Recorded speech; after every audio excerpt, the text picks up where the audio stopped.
You are listening to Trophy Horse.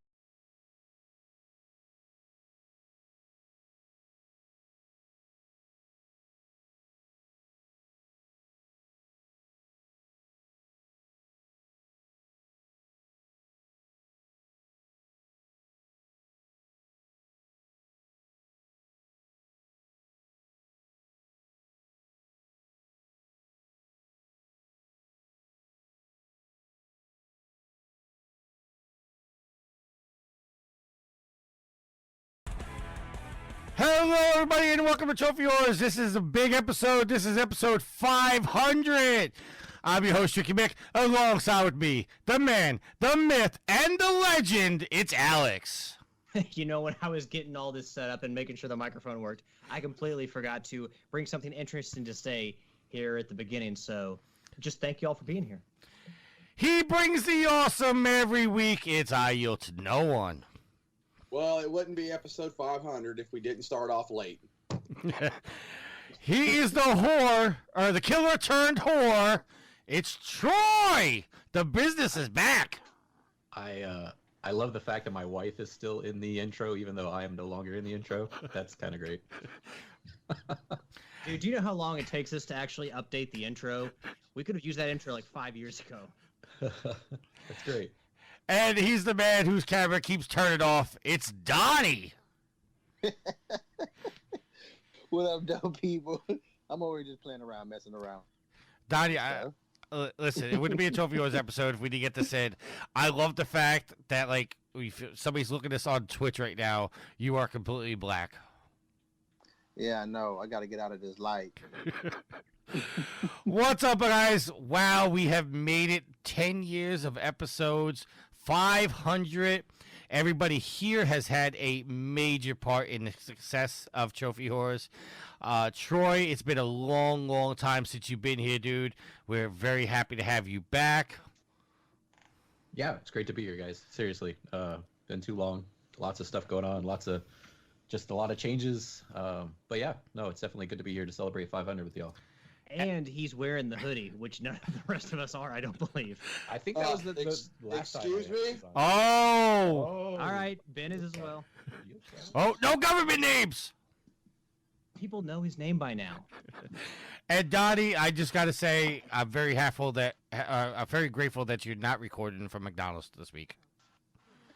Yeah, that was going to be an option. And then my bathroom is going to be the other option because Lakira is going night-night. So, you know how that It'd be going old school. She could be snoring in the background. Yeah, exactly. It wouldn't be a Trophy Wars episode with Donnie without Lakira snoring in the background. Yield, you have been with us since episode 101. How does it feel to hit the 500 milestone, dude? 101? Thought I'd been there a little bit sooner than that. Oh, we got a dispute already Wait, here wait, on the wait. show. I thought you came on at 101 and Alice came on 51. I thought I came in at like 60. I don't remember. Why Well, see, trying to you bring don't it you up don't there? even Why you trying to you bring don't it even in? have the stats right. You can't Listen, even remember names right. Don't You you just even pulled have the numbers. notes? Listen, let's just be fair, real here for a second. This last month has been very, very hard on me. My mind is fried. I literally threw everything together for 500 today. All the audio, all the surprises.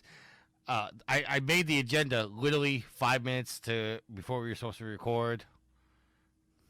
I think Yield summed it up when he said it with his intro. All right, well, Yield, let me rephrase my question. You've been on for at least 8 years. How does it feel to finally hit episode 500?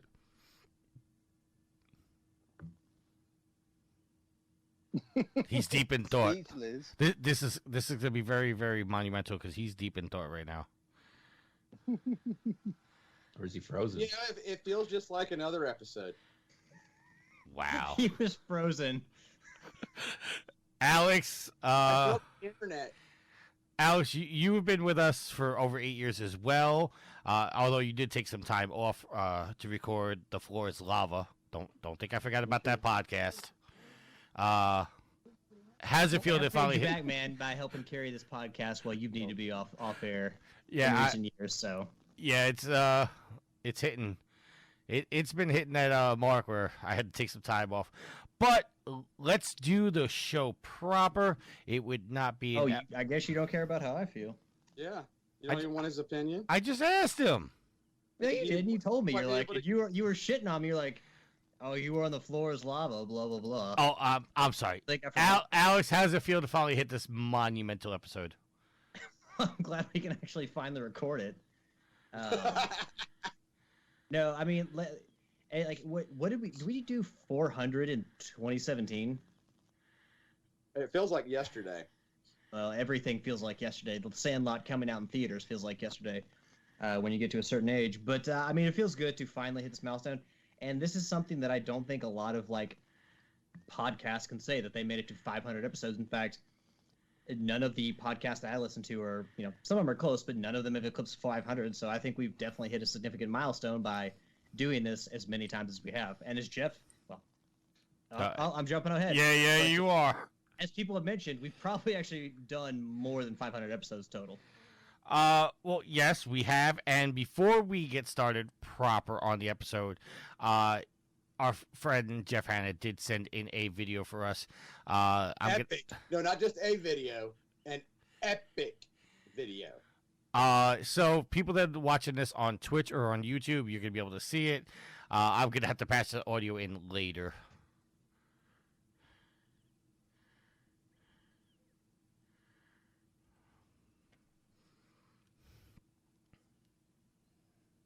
He's so tired of our bullshit. He is.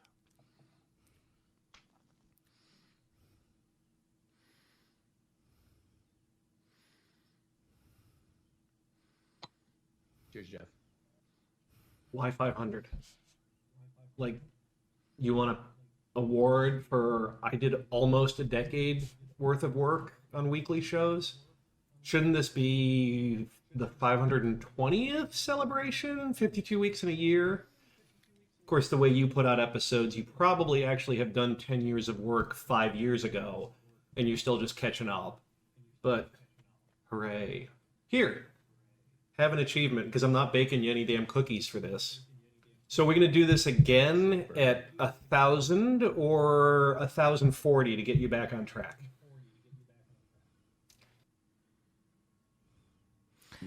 Thank you, You Jeff. said that couldn't have been any more Jeff Hanna. You were not kidding, because just peak sarcasm right there. Yes. Thank you very much, Jeff. That is very awesome. I just realized I'm not even looking at my camera. Hi, camera. All right. So, as you guys know, every time we do one of these episodes, I try very hard to make a plan, and it ultimately fails. So I found the perfect audio to show what probably is going to happen on this episode. Doesn't matter. There are only 4 rules you need to remember. Make the plan, execute the plan, expect the plan to go off the rails, throw away the plan. That sound about right, Alex? That sounds about like every episode. Yeah, that's not at the top of the agenda every time we record. No. Oh. It's just implied. All right. So let's do as we do on every episode, and this episode should be no different, as I'm scrambling because I forgot to put my own trophies in the agenda. Our updated trophy counts. I am level 658, total trophies of 15,697 with 337 platinums. I have a new platinum, gentlemen, from the last time we recorded. And it would How be about you spill the beans, Tricky? that would be Ghost of Tsushima. Yeah, ladies and gentlemen, your ears do not deceive you. He actually platinumed a legit game. Yes, I You did. the Yeah. last samurai? Yes, I did. And I thought one of the trophies was a glitch, but I've come to find out one of the trophy. Alex, I don't remember the name. Help me out here. Was it Tales of Tsushima? That's the one. That's one we have to do all the side missions. Apparently, there are 2 side missions that do not appear on the map, and you have to randomly find them in the world. And They're the ones with the hot springs? no, the last one I had to catch a guy that I thought was a bandit, and he was around a bunch of carcasses. He was just randomly in the world. You just had to find him. So there was 2 of those. I found one of them, and I just Googled where the second one was. So, yes, I now have 337 platinums. That is more than Daryl, so suck it, Daryl. That's not what the agenda said. Oh, this is $4.99. Why do I only have $4.99? I don't know. Oh, because I literally put the agenda together. I forgot to delete that line of that rat bastard. Alex, your trophy, sir. Well, I don't know. Okay. I was going to say, if we're going off an old agenda of mine, right? You're not going off an old agenda. Level 451. Total trophy count of 7,673 with a platinum count of 118 in 117 games. Yield. 460 is my level. 7920 is my trophy count. And my platinum count is 139. I've had 2 since we last recorded. And what are those 2, sir? Heavy Rain and what was the other one? I don't know. Oh, Heavy Rain and I think I did announce Helldivers. Helldivers and Heavy Rain are my last 2. You had both of those last time we recorded. Well, we did a fireside chat, so I don't count that as an official recording. 10-4, understood. Mr. The Business, what are your trophies, sir? So I guess I'm sitting at a level 334. I have a total trophy count of 3,614 and a platinum count of 42. I can't guarantee I've gotten a platinum since the last time I recorded an episode of Trophy Horse. That might be the saddest thing I've ever heard. I used to actually be close to you guys. Like, I think we were all pretty close. But yeah, you guys have definitely surpassed me by a long shot. Troy's been a lot busier than we have. And Donny. Level 442, trophy count 7984, plat. Oh, negative about 50 those trophies. And a plat count of 107, negative about 2 plats. -1, Donny. Oh, -1 then, -1. And to be fair, it's actually -100 trophies. Oh, okay. -100 trophies too then. I can't believe I'm helping you get I know through it's this. somewhere between the 50 and 100 mark. Why? Horror's supposed to help other horrors, right? Uh-huh. All right. That's how we got started in this business. So he's not as charitable as the rest of us, Donny. Oh man, that sucks. So let's get into what we're playing. Troy, what have you been playing, sir? What I've had time to play recently, I've only been playing a couple of games for research purposes, and I haven't played a game on my PlayStation in probably a few months. But to be fair, I also haven't played a game on my Xbox in a few months either. I think the last couple consoles, I'm currently playing a game on 3DS, and also was playing some games on the Nintendo Switch relatively recently. I'd probably rather not necessarily say exactly which games I've been playing, but yeah, they're older games, but I'm doing them for research for a project. All right, before we move on. Oh, okay. Before we move on, we are actually live on Twitch right now, and Mr. MZ Nitro is in the chat. He says, congratulations on 500. I wasn't expecting it to be that loud. I guess the Twitch chat's a little loud. I told you, that intro music just blares. It is pretty loud. I got to figure that out. He says, then he goes, he doesn't have the 500 stats right now, but conveniently we won the war. Ha, ha, ha. I guess he's referring to how long Yield's been on the show. And then Caneless says, make a plan. And then Nitro says, yeah, plan. So I want to thank everybody in the chat right now. We got Nitro in the chat. We got Caneless in the chat. And we have Skins921 in the chat. So thank you guys for being here. Yield, what have you been playing, sir? Well, but before we get into what I've been playing, I'm on derail the show for a bit. Well, that's what episode 500's for. It is. So, Troy. What's up? So how are things going with the new business? Slowly. If you can share anything. Yeah, no, I can share. So you should pimp that out. This is 500. What? Pimp that out to everybody who doesn't know. It's gonna be a slow burn. To be fair, I was gonna let Troy do this later in the show, but thank you, Yield, for getting on top of it. You're welcome. Yeah, no worries. I mean, I guess it's a long story. So last time I was on the show, I think I recorded one episode since I moved to Washington.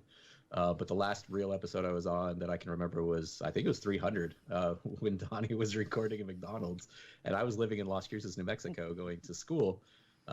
Moved to the Seattle area 4 years ago. Trying to get a job in the video game industry, actually. In the meantime, I've been working. I mean, I've been working really well. My first 9 months, I worked at Microsoft. And my last 3+ years, I've been working with our Meta overlords. Recently, Meta. I've been working. Either you a trader or you an infiltrator for PlayStation. So I was working at Facebook. I've been working at Facebook for 3 years in construction project management. So I'm actually an assistant project manager. So that's what got me here, basically, is jobs in the construction industry. But I've always wanted to work in video games, obviously. And it's gotten to the point where people were telling me that in order to get a job in the video game industry, even as a producer, even though I have project management experience, whatnot, they're like, well, you should get industry experience. So I've actually had people tell me, you should go down to Nintendo and become a tester for $15 an hour. And I'm like, yeah, I can't afford to do that. I have a family to feed. Plus I couldn't step away from the job with the benefits that I've got now to try and become a contract tester. So I figured the only way I was going to get a job in the video game industry at this point is to start my own company.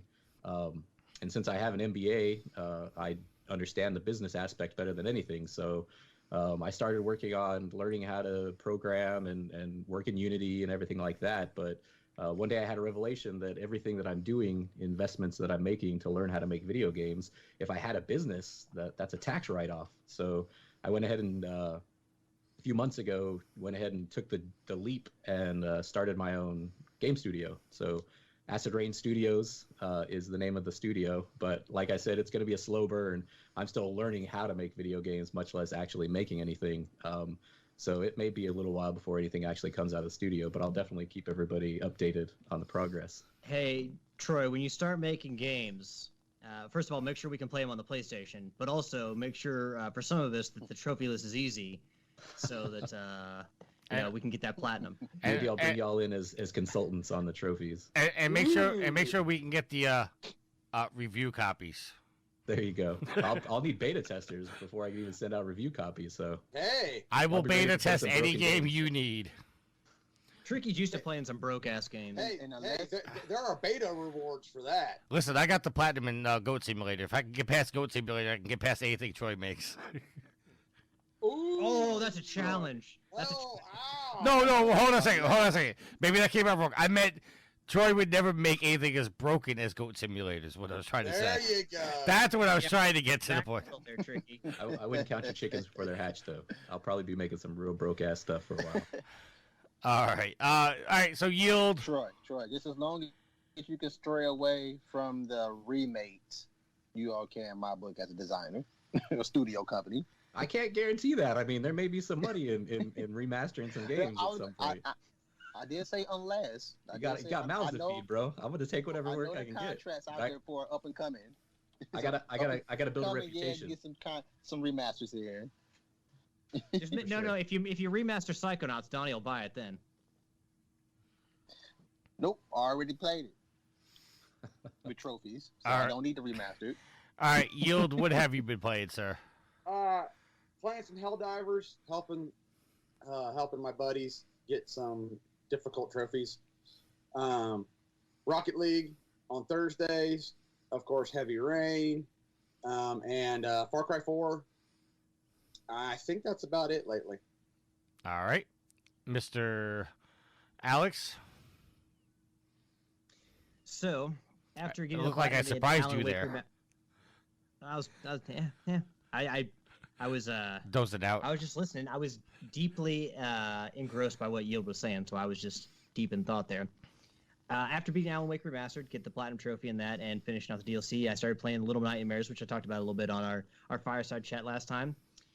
Playing it via PlayStation Now, and really enjoyed the game, beat the game, and now I'm working on I beat one DLC, and I'm working on the second DLC, 3 total DLCs, and I'm really glad that, I said before that Mark Dupes had got me a subscription to PlayStation Now, a 3-month one, so I'm finally using that and, Had I not had that, I probably wouldn't have tried out Little Nightmares, but I'm really glad that I did because it's a really good game. Despite all the grotesque gruesomeness in it, it's a really fun puzzle platformer. Very dark, obviously, but also I enjoyed Limbo. I enjoyed Inside, the stuff Playdead did. So it's a game just in my wheelhouse. So I'm glad that I got the opportunity to play it via PlayStation Now. So thanks again to Dupes for getting me a PlayStation Now subscription. And that's pretty much all I've been playing outside of our Rocket League Twitch streams. All right, and Mr. Donny.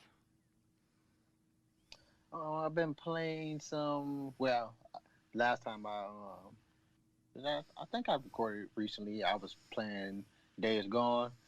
Beat that. Awesome story. As far as the number 2, if they're talking about it. Hold on, Donnie. Yeah, okay. I was about to ask you, what do you think about them saying that there's not going to be a sequel? Cool. Awesome. I mean, I don't understand it with people in sequels. Like, it's freaking post-apocalypse. If the world ain't getting better, then what the heck you need a freaking sequel for? What about that cliffhanger ending, though? I can't remember the ending per se. It wasn't really a cliffhanger. The fact that your buddy that was in the suit the entire time was basically a living zombie, or a freaker, as we should call him. You know what? Spoiler for anyone who hasn't seen that, by the way. Sorry. What? Yeah, thanks. We're live on Twitch. Spoiler. Yeah. You know what? Now that I think about that, not big enough for a sequel, but some well-played, decent storytelling for DLC, most definitely. But yeah, we don't really need a sequel for post-apocalyptic games because, again, like Donnie, we got Rage 2. We got Rage 2. We got Rage 2. And Rage 3. Well, I mean, I know we got them, but no, there's no Rage 3. How I feel about it. It's like, again, I don't want to be in a post-apocalyptic world anymore. Like, I want to see the world getting better if we can or something. But also, I've been playing, and I also been playing some God of War. Went back and played some of that because I've been thinking about getting back into some whatever talk gaming, and I gotta have this talk about why Kratos is the best developed character in video game history. All right, well, see, going by the PS2 games, I don't think people would agree with you on that. But do you think that the jump to the PlayStation 4, like that, and like him having a kid, do you think that that's what it is, or have you always thought that Kratos was a really well developed character? No. I'm talking about from going back from the Station 2 days, and including the Station 3 day for the Part 3, and then from the Kratos that we have now, those characters from the Kratos that we have now to the Kratos that we have now, he has, in my opinion, got to be the best developed character in video game history. all right. Well, we look forward to that episode of Whatever Gaming or Whatever Talk Gaming. And since the last time we did the show, which was the Fireside Chat 9, the only thing I haven't played is Ghost of Tsushima, but I will be moving on to games like Hellblade, Senua's Sacrifice, and Undertale. And, of course, some spam. I mean... What made you want to go to those, to Undertale and Hellblade? Well, Hellblade I started and never finished. I got pissed off when I found out that I missed some of the collectibles on my first run. So, oh my goodness! I stopped playing it. I mean, yes, it's a stupid reason, but yes, I stopped playing it. Yeah, that is a stupid reason because I played through the game, and then waited several months before I went back and played through it again to get the platinum because of the same thing. I missed some on my first playthrough. Y'all have really disconnected what it means to be video gamers and people who just get don't say you guys. It's mostly me. Yeah, don't say it's all tricky. Well, my bad. Yes, you true. Yes, you guys. You can't even have fun. And as far as going back to play Undertale, Sweet Mama D is obsessed with that game, and she keeps asking me to play it, and I was like, do you know what? I'm finally going to break down. I threw it on my backlog beatdown list, and that's what I'm going to play. So, Nitro in the chat says, also nice to see Donnie here, the one person that can give Tricky a legitimate argument and win against the pirate.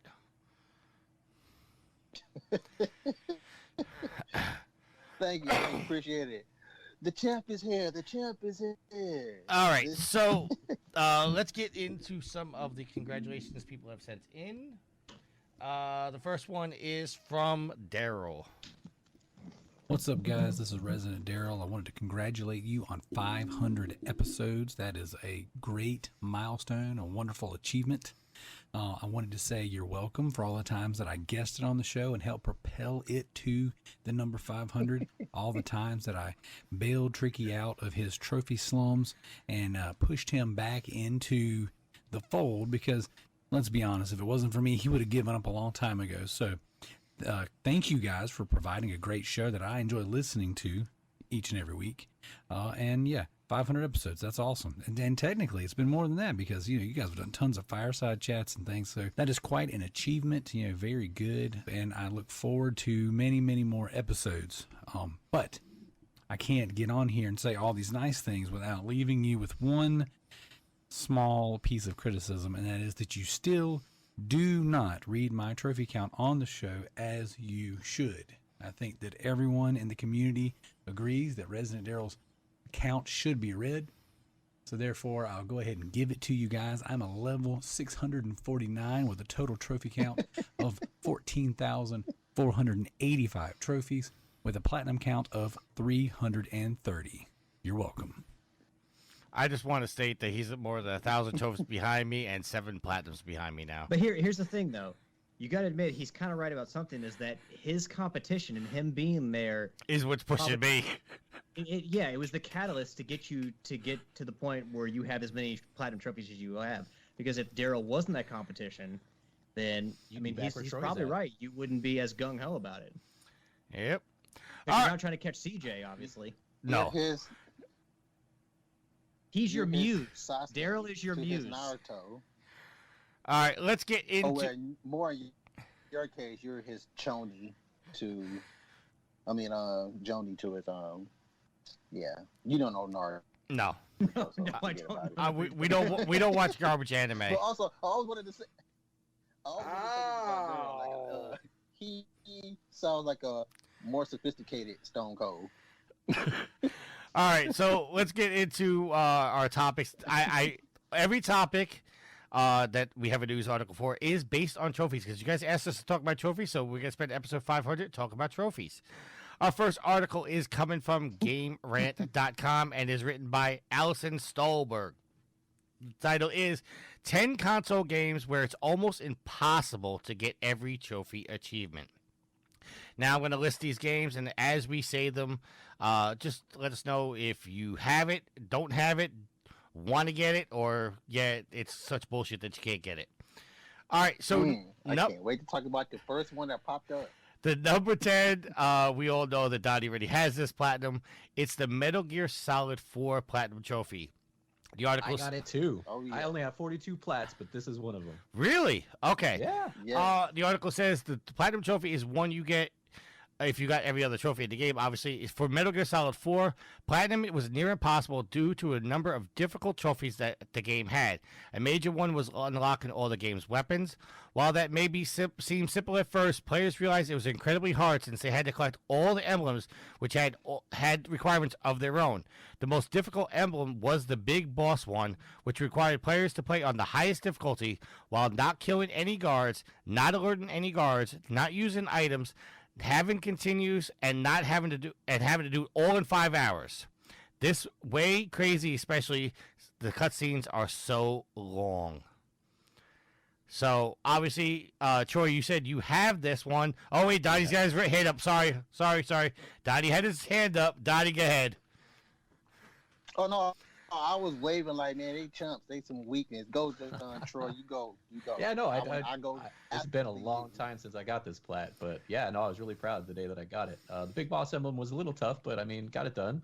I can't remember anything more specific. Like I know there was a lot of like abilities to, especially like during the mission where you're following the dude around. Like I know there's a trick that cuts like a lot of time off of that because you basically get to bounce back a screen or something like that, and it warps him to the next screen so that you can just run through that area. So that cuts a lot of time. I remember using that exploit, but yeah, no, I'm really proud to have this one in my small collection of platinum trophies. Alex and Yield, I know you're not big into the Metal Gear Alright. games, so. No, Metal Gear Solid doesn't tickle my taint the way it does Donnie's. And Yield, you're the same way, right? Yeah, I quit playing it too. All right, Donnie, go ahead. Yeah. Yes, Metal Gear does tickle my gears. Yes. That's not what I said. I know what you said. But yeah, this is actually my most prized plat, I have to say, because first of all, it's not nearly impossible. You just got to be born with the boss's genes inside you in order to get this with ease. I had already beat the game, like, no lie, 30 in the 30s of times before they even added plats, trophies to the freaking game. So I knew the game in and out. Bit Boss Extreme Mode wasn't that extreme for me. I will say it is the most ridiculous trophies that I have ever had to get. Like, some straight up, like, are you serious, freaking Kojima? I want to smack you. That's how you had to sit. You just had to sit on the wall for an hour. Don't move at all. If you do, you have to reset. Just stick on the wall for an hour. I'm like, are you freaking serious? All right, let's move on. It is worth noting that this article is talking about certain trophies. I don't know why it listed the platinum when it sounds like the big boss emblem was the one hard to get. Oh, that wasn't a trophy itself, was it? Yeah, no, it was because you have to get you have to get all of the emblems. No, I'm saying there was no trophy for getting the big boss emblem, is what I'm saying. I can't remember. Okay. I don't think, if I recall right, I don't think it's 4-bit boss itself emblem, but getting all the emblems, yeah. Okay. And yeah, I also had to go through the whole game like another 20 times after. Yeah, it was like at least 14 playthroughs you had to do to get the platinum. It's mandatory. All right, the next trophy we're going to talk about here. Mandatory. All right, the next trophy we're going to talk about comes from Limbo, and it's called No Point in Dying. This achievement asks the player to not die in a game that throws everything at you to kill you. What else can you expect when playing a child exploring the edge of hell? Limbo is a platformer full of challenges where you are bound to die a lot and guarantees death through you having by unpredictable consequences. Well, to complete this hard achievement, you have to beat the entire game in one sitting and cannot die more than 5 times. The only way players get this achievement is by playing sections of the game over and over to practice. You have to know what will kill you and when. Yield, did you ever get this trophy, sir? Oh, you can just keep going down through all these because I didn't get any of these. Oh, fair enough, Alex. So I played Limbo and I got all the trophies except for this one because I saw it and I'm like, nope, not doing it. So I didn't even try. But I did. There is a similar trophy in Little Nightmares where you have to complete the game in under an hour and you can't die. So that's a gold trophy called Hard to the Core. I did actually get that, but there is a trick to that trophy where you can, like, there are numerous checkpoints and you can restart a checkpoint if you're going to die, and it basically nullifies that death. And also you can use save states, so you can complete a chapter, upload that chapter to the cloud, and then if you die in the next chapter, just reload that save and it doesn't. So there are ways around that trophy that make it easier, but the Limbo one, I didn't even bother. Troy? I've played Limbo.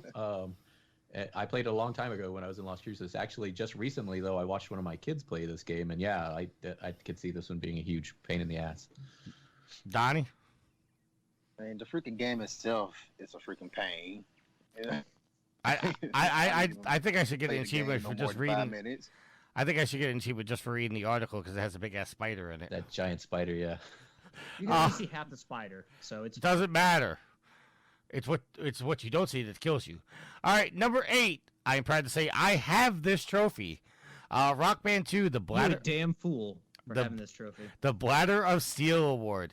This achievement is hilariously named and pretty true to what players has to put themselves through. In order to get the achievement, players have to do the endless set list too, without pausing or failing a song. This all well and good until you realize that the endless set list takes about 6.5 hours to complete. That means you're trapped in one spot for 6.5 hours. The best advice we can give is to invite extra friends over and complete it together. You do not have to hold your bladder if you can quickly switch between a friend for a break. I'm going to say that I did this by myself and hilariously told the story on an episode of Trophy Horrors where I was using the bathroom and being able to play while I was sitting on the bowl because I mistakenly ordered a pizza and it messed me up. But I was gonna say all you gotta do is like a little pee pail right there where you're standing, and just make sure you don't live with anybody else. So nobody else has this, right? No. No, definitely not. All right. I just want to make a comment about they need to stop making trophies like this. Like, this is ridiculous. Oh no, that's great. There's no reason for a trophy to be this. All right. No, I agree. I mean, it's a hilariously named trophy, but I agree with Donny. Like, why would you make this trophy? All right, number 7 on the list. I know Alex has this one. Bloodborne, Yarnham, Yarnum, whatever. the Sumerian queen. There you go. Bloodborne is just a plain hard game. Of course, it made it onto our list. For players who are hungry for even more difficulty, look no further than the what Alex said trophy. Yarnum, Sumerian queen trophy. It is an optional boss, and the journey is just as hard, if not harder, than the boss itself. You have to go through 7 different dungeons that are basically labyrinths with multiple floors. The deeper you go, the more difficult the enemies get. On the bright side, the rewards get better as you go deeper into the dungeons as well. Alex.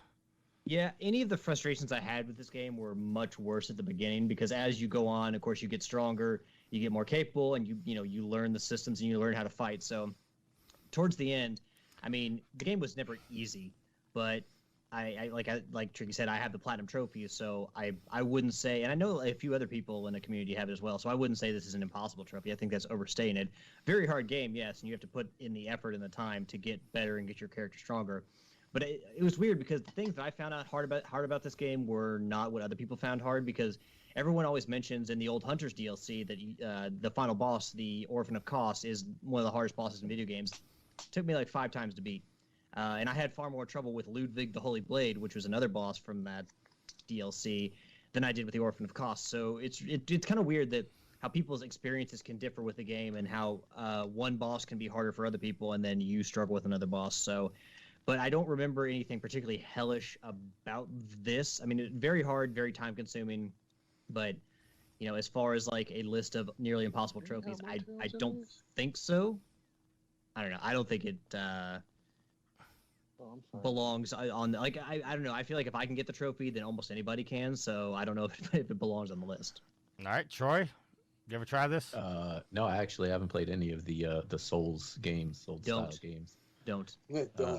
And I mean, Donny. I have such little time anymore to devote to any individual game that they intimidate the shit out of me. All right, Donny seems distracted right now, so we're gonna go past him. The number 6 on the list is Goat Simulator, the Flatmaster.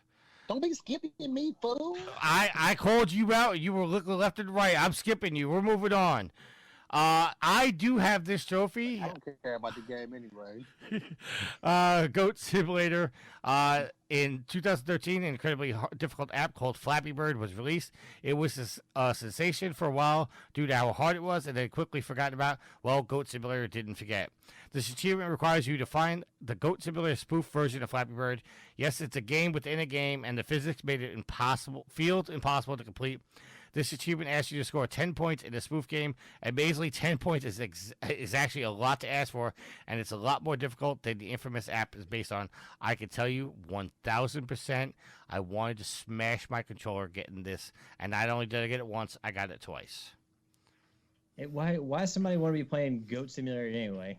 I refuse to play this game. I refuse.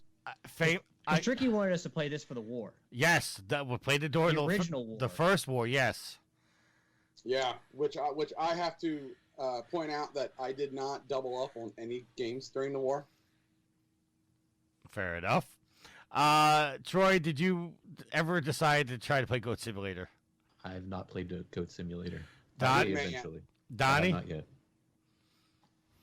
Yeah, when they gave it to us for free, I was like, let me give it a shot. And I was like, man, I tell you, people get paid off stupidity. Man, even when they gave it to me for free, I didn't take it. That's how I'm never playing that game. Well, I'm not even into those type of games anyway. But I was like, I ain't had nothing to play at the time, so I was like, let me see what it's about. And I was like, never again would I get any type of simulator ever. All right, number 5, moving on. Gran Turismo. Gran Turismo Advanced Warfare World Champion. When they say Gran Turismo. Gran Turismo. I'm sorry, what did I say? Why I say Gran Turismo? Ghost Recon Advanced Warfare. Did say Gran Turismo. I did say it. Ghost Recon. Advanced Warfighter World Champion. So is this kind of like a Grand Theft Auto thing where they drive down the road and do drive-bys? I don't know. All right, before I reset myself. First-person shooter, right? Before my co-host allowed me to reset myself, Nitro wants to know, Alex, why are you mentioning save states in front of Tricky? Don't do that. This is Trophy Horrors, and we give out trophy tips. So if someone was struggling with the hard to the core trophy in Little Nightmares, hey, there's a tip for you. You can use the save states to kind of reload your save if you die, and it'll save you a lot of effort and time. That's what we do here. We try to make trophies easier for you all. All right, number And 5 just happens to be here, so I can't force him to leave the room. Number 5, Ghost Recon Advanced Warfighter World Champion. When they say World Champions is the achievement title, they actually mean it. You have to be the best player in the entire world. We are not kidding. This achievement is based on being the leaderboard scores, and you have to be at the very top. It is not a leaderboard for the best in town, best in group, or even the best in the nation. It's worldwide. That sounds horrible. I hope they wipe the leaderboard at some point, because that's crazy. Again, only one person could ever get this platinum. As soon as your score gets beat, you lose the trophy. Not even. No, hold on. I got that'd be awful, but I gotta give Troy credit because Troy famously said, we talk about DLCs and fucking up our trophy count because they can release a DLC and it'll knock your trophy percentage from 100 down to 80 or 70 or whatever. But Troy famously said, a platinum is forever because they can't take the platinum away from you. Take the platinum away. Donny, didn't they have? Because me and Donny met over a game of online Uno. Didn't they have a trophy in Uno where you had to be in the top 10 or something like that? Yeah, I think so. All right. I never got it. Y'all were looking for an easy trophy, and they're like, "Nah, fuck you. This is Uno." I wasn't a whore then. I just played video games. Weren't you always a whore at heart, Donny? Well, yeah. My bad. I'm sorry. All right. So number 4 on the list. I remember Donny talking about this back when he was on the show. Mortal Kombat. My Kung Fu is stronger. Your Kung Fu? Kung Fu. You climbing buildings in New York stop? And karate chopping helicopters? Listen, this is going to be a very long show if you guys keep ragging on me. The description for this achievement says, gain mastery of all fighters. What does that really mean? Well, there are 27 total fighters.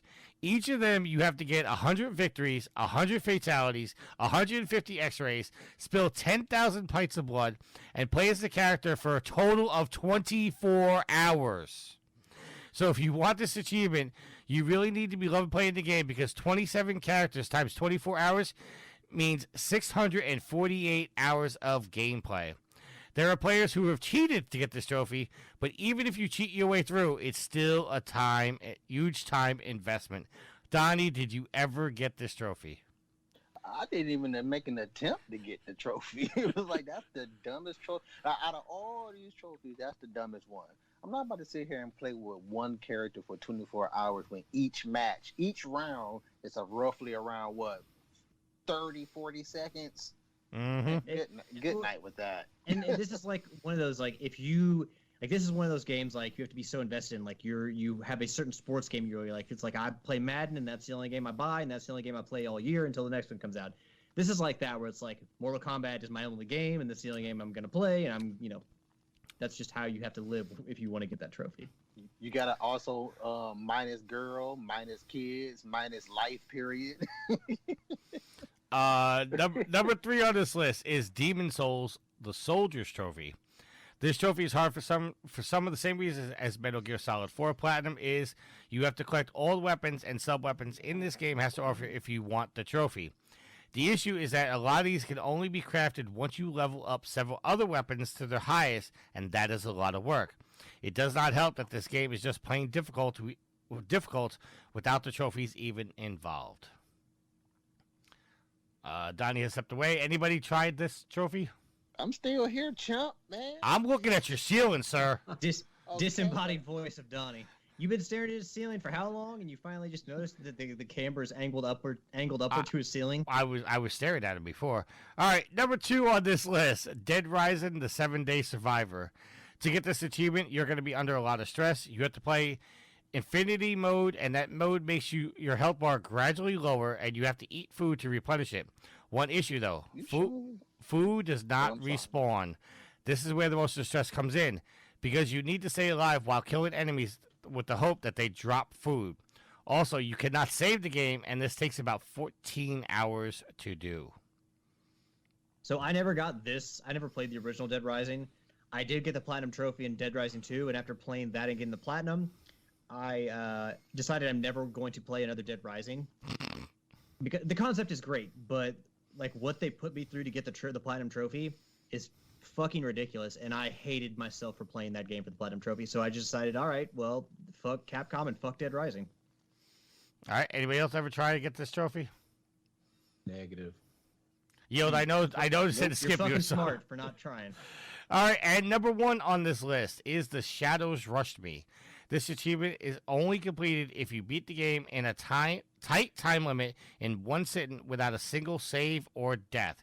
If you die, you have to start all over again. That means if you reach the last chapter and somehow die, you might have just wasted 8 hours of your life.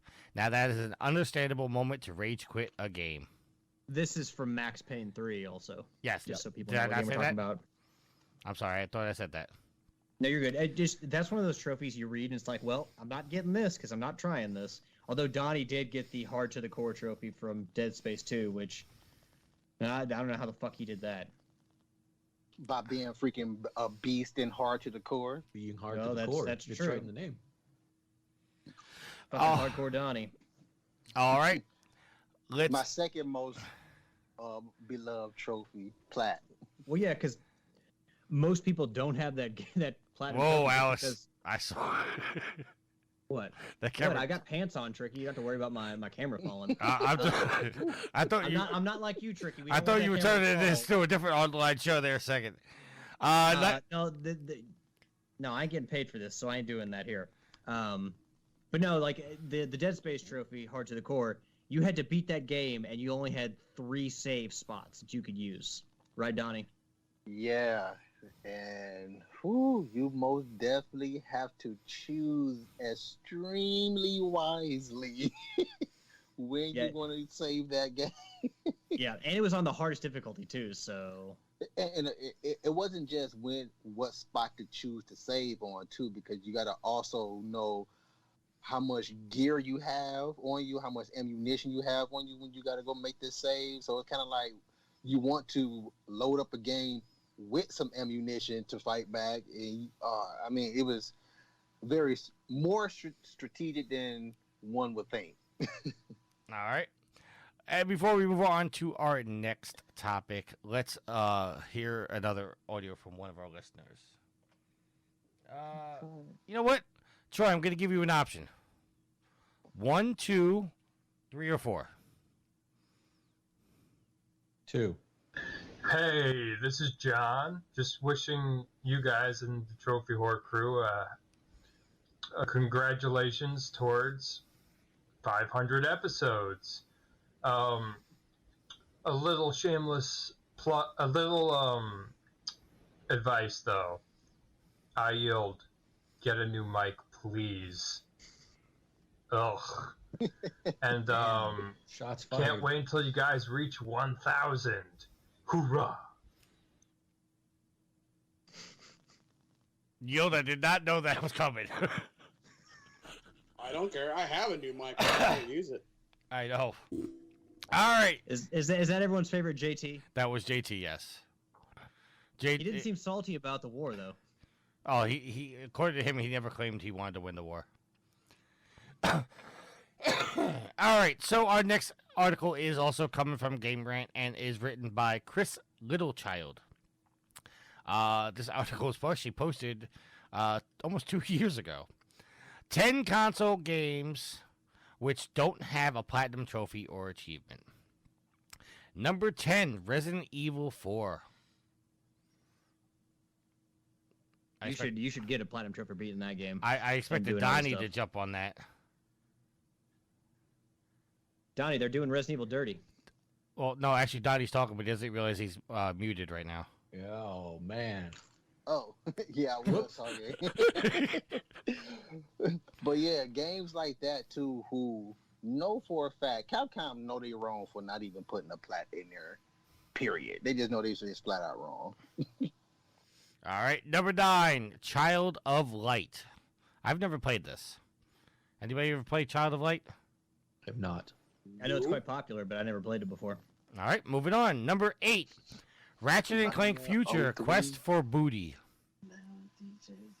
This was a small. This was a much smaller Ratchet and Clank tale.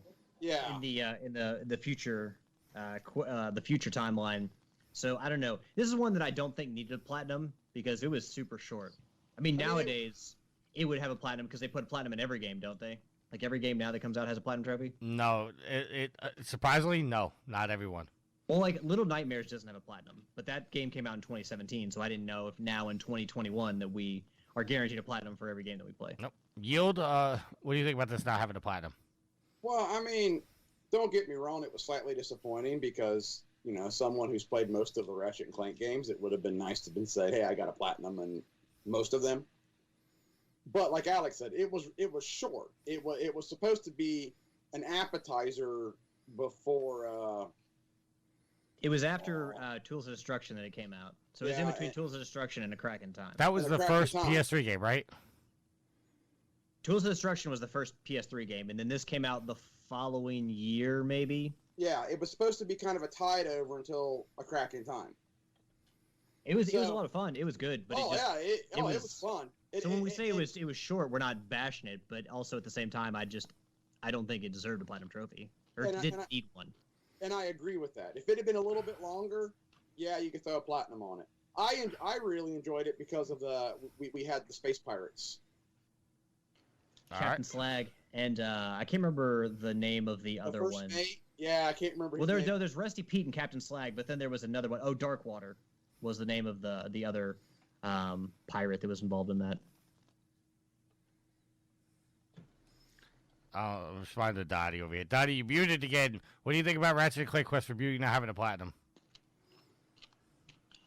I kind of feel the same way Alice and Yale say. It was pretty short. To me, it was like one of those, those DLCs that happen to be standalone games on their own. That's pretty much what it was. All right. And Troy, you're over there munching on something. I don't know what you're eating, but it looks like it's really good. It's my giant thing of Reese's Pieces. Damn. Yeah. No, y'all are gonna kill me. I haven't played any of the Ratchet Clank games. So yeah.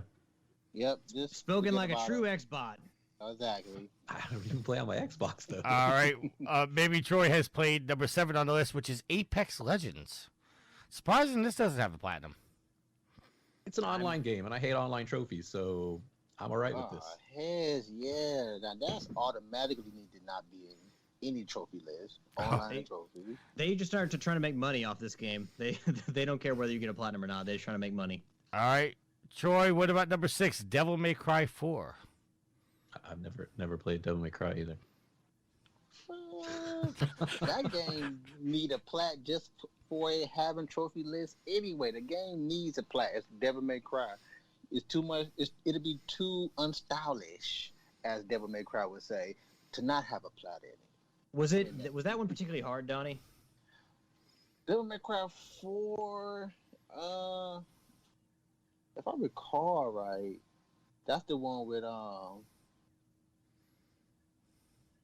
Which one is that? Which one is out now? 5 is out now. Yeah. Okay. Well, yeah. I didn't read this in the article, but it says they're talking about the PlayStation 3 version. The PlayStation 3 version did not have trophies at all, but they were added for the PlayStation 4 version. Devil May Cry. Oh, Nero.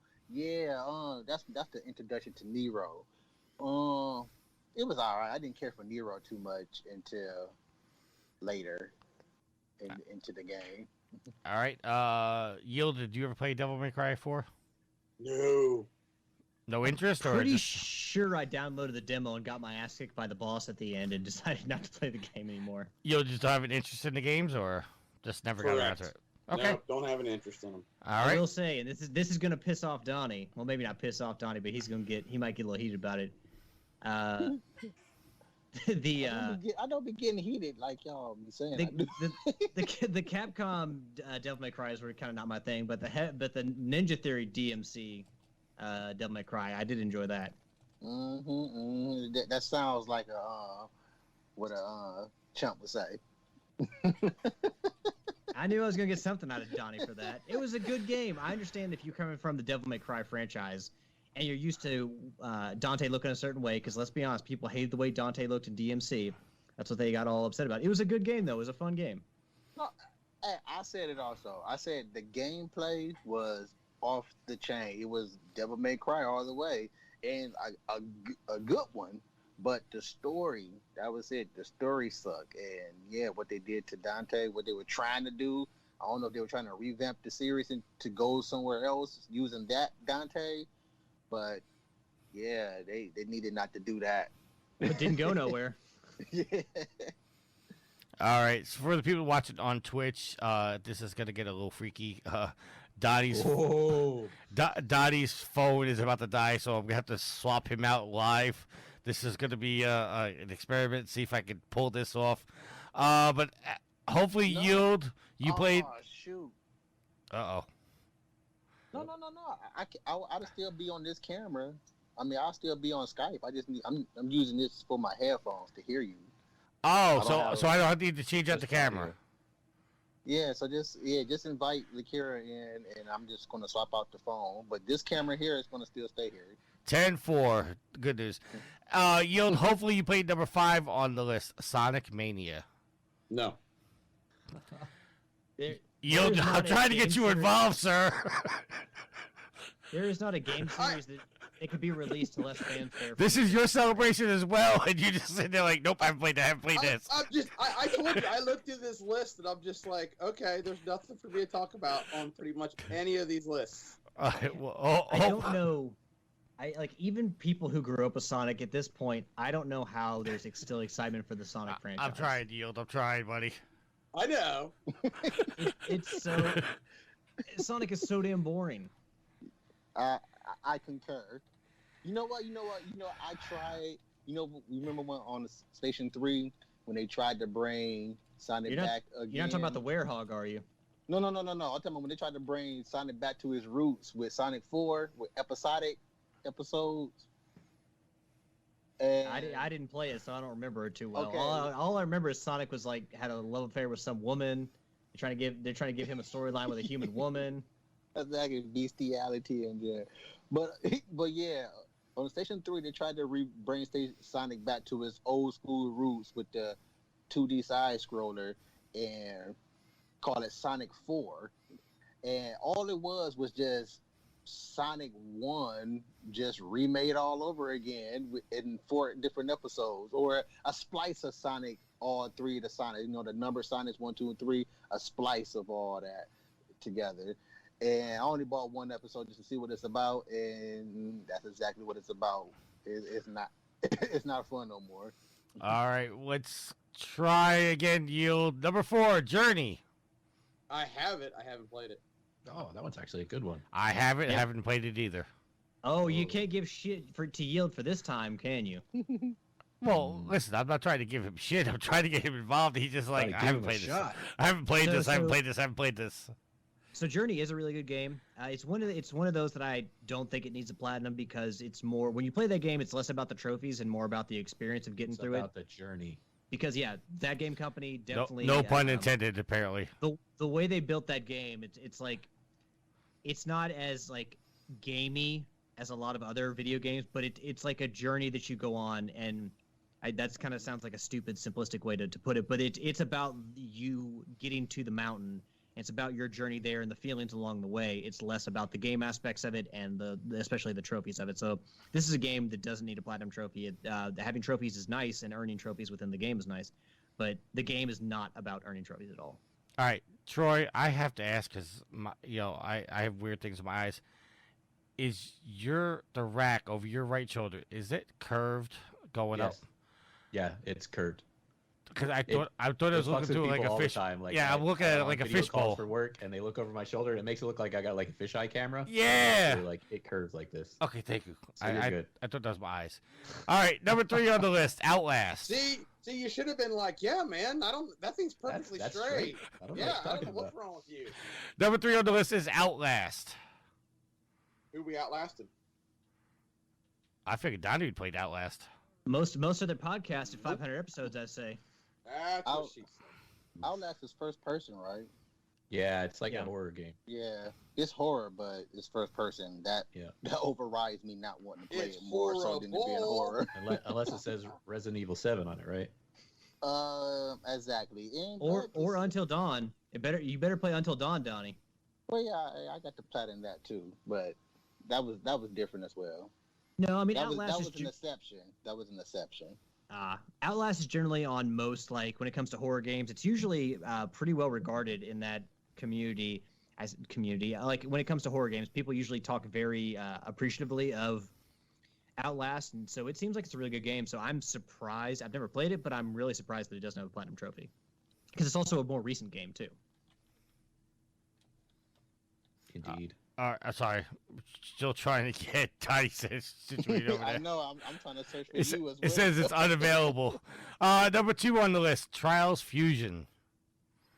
Never played it, but from what I know of the Trials series, they are very hard games. Kind of like I guess Joe Danger without like the cartoony stuntman. More realistic. Yeah, more realistic like stuntman type of game, like 2D side scrolling. I think it was the original though. I want to Trials Fusion. Those came out on like Xbox Live Arcade. That was like when we were like doing like Castle Crashers and all that when those games first came out, right? Yep. Want to wish Gareth for coming into the chat. He hasn't said anything yet, but I know he's in here lurking. What's up, Gareth? All right. Stone Cold Killer in Rocket League. And number 1 on this list, Hitman 2. Now that's a surprise that Hitman 2 doesn't have a platinum trophy. That's a really recent game. Hitman 2 was it was released episodic, right? That's the reason why they said it didn't have the platinum. Well, it doesn't mean you can't have a platinum even though it's released episodic. Well, yeah, because like you just put it in at the end with the last episode. The Telltale games do that, right? Yeah, The Walking Dead. Yeah, the Telltale did it with every one except for 2. There you go. You're just being lazy. Donnie's a fan of Hitman, isn't he? Yes, I am a fan of Hitman, but I haven't played any of them since Absolution, I think. Yep. The one before they decided to go the rebooted. Episodic. Yeah. These recent Hitman games are some of my favorite games that I haven't played. I like watching videos of people playing these games because it's so fucking off the wall, and I own them, but I haven't played them yet.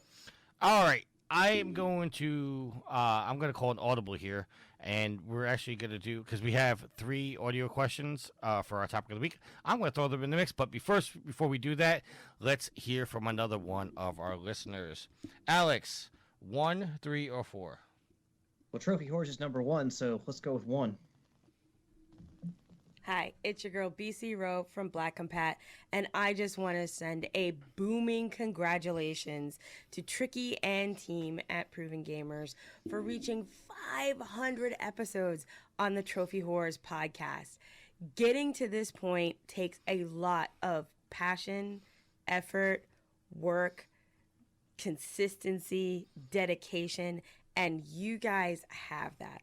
I've enjoyed listening to Trophy Whores since I first discovered you after meeting Tricky at a PAX East years ago, and I have to say, it has been just a joy and a privilege to be part of the community, to be on episodes from time to time, and just be in this world. So, as a person who previously did a podcast for over a decade and reached this milestone, I have to tell you, there's no better feeling because it's the mark of pride. Like, it's a badge that you wear of this is more than just a fleeting passion. It is more than just a hobby. This is part of your life. This is part of what you do and who you are. And it is a great marker.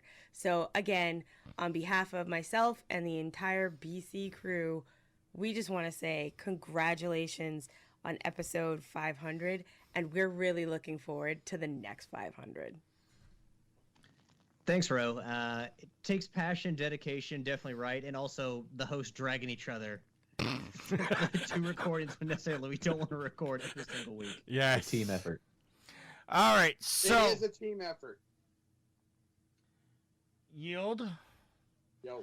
I am going to give you the choice. We have 3 topics for audio. They come from a source that you're not going to be like, but they pose interesting questions, so just think of them as YouTube videos. 1, 2, or 3. 3. Have you heard of the theory about people who play video games? No. So you know how parents always say don't play video games or you can only play on the weekends? Yeah, I feel like every kid has some kind of restriction. Right, but what if I told you every single parent and every single teacher was wrong? Well, you had some passion behind that one. Yeah, so I watched a TED Talk and there are theories that actually prove video games are healthy for you. Oh, here we go. So it's been proven that anyone who plays games like first-person shooters have better reaction time, problem-solving skills, and awareness. And in a study, a group of college kids took a test, then were split into 2 groups. One group played the video game Portal 2 for 8 hours, and another group did academic exercises for 8 hours. They then took the test again, and the Portal 2 players increased their scores by 80% when compared to the academic exercise group. Wait, so what you're saying is that the video games actually help the students more than the academic exercises? Exactly. There was also a study done on who was better at flying military-grade drones, an untrained gamer or a trained U.S. pilot. And it was found that the untrained gamer was just as good as the trained U.S. pilot. Now nobody could say video games are bad. All right, so Yield. What the hell was that? That sounded like 2 people hepped up on Monster. All right, but did you hear all of it? Yeah, it was stuff that we already know. Oh, I didn't hear. I tuned out like it was one of my kids. All right, Donny got the parenting superpower. Yeah, it happens automatically when I hear sound like that. It just automatically tune out. Again, this was one of Tricky's. I think this is a cool TikTok video that I found with somebody trying to get attention for themselves. Well, no, it poses. I thought it posed an interesting thing, saying that people that they actually did a study where they proved. Ooh, shoot! Oh, we're echoing. Study where the proves. Study where the proves. Study where the proves. Study where the proves. Remix. Donny's got to mute a second. All right, you thought it was an important question. Yeah, because it's like we always hear the video games are bad. We hear video games are good. Blah blah blah. But it's interesting to see there was a study that said, you could actually fly a drone just as well as somebody else. Now, see, but what they don't tell you is they don't tell you the parameters of the study. That is true. I will say that I also don't think was it kids? Was it adults? See, you can take anything. It doesn't matter. That doesn't matter. Video games doesn't matter. Anything in life, and you can do a study and you can put it out there and go, oh look, man, and shine a beautiful light on it. But you don't tell everybody the parameters. You could have a real small parameter, and as long as it looks good, you can run to the internet and post something that it was the greatest thing in the world, and my point has been proven. So, I mean, it sounds really good, but to an uneducated person, you're going to fall for it. For an educated person, you're going to realize that, okay, there are more parameters to it. Those of us who play video games and have played them for a while, yes, there is benefits to them. But just like everything else, there's an opposite side to the coin where there are bad things about them. And it all goes back to the individual, how you were raised.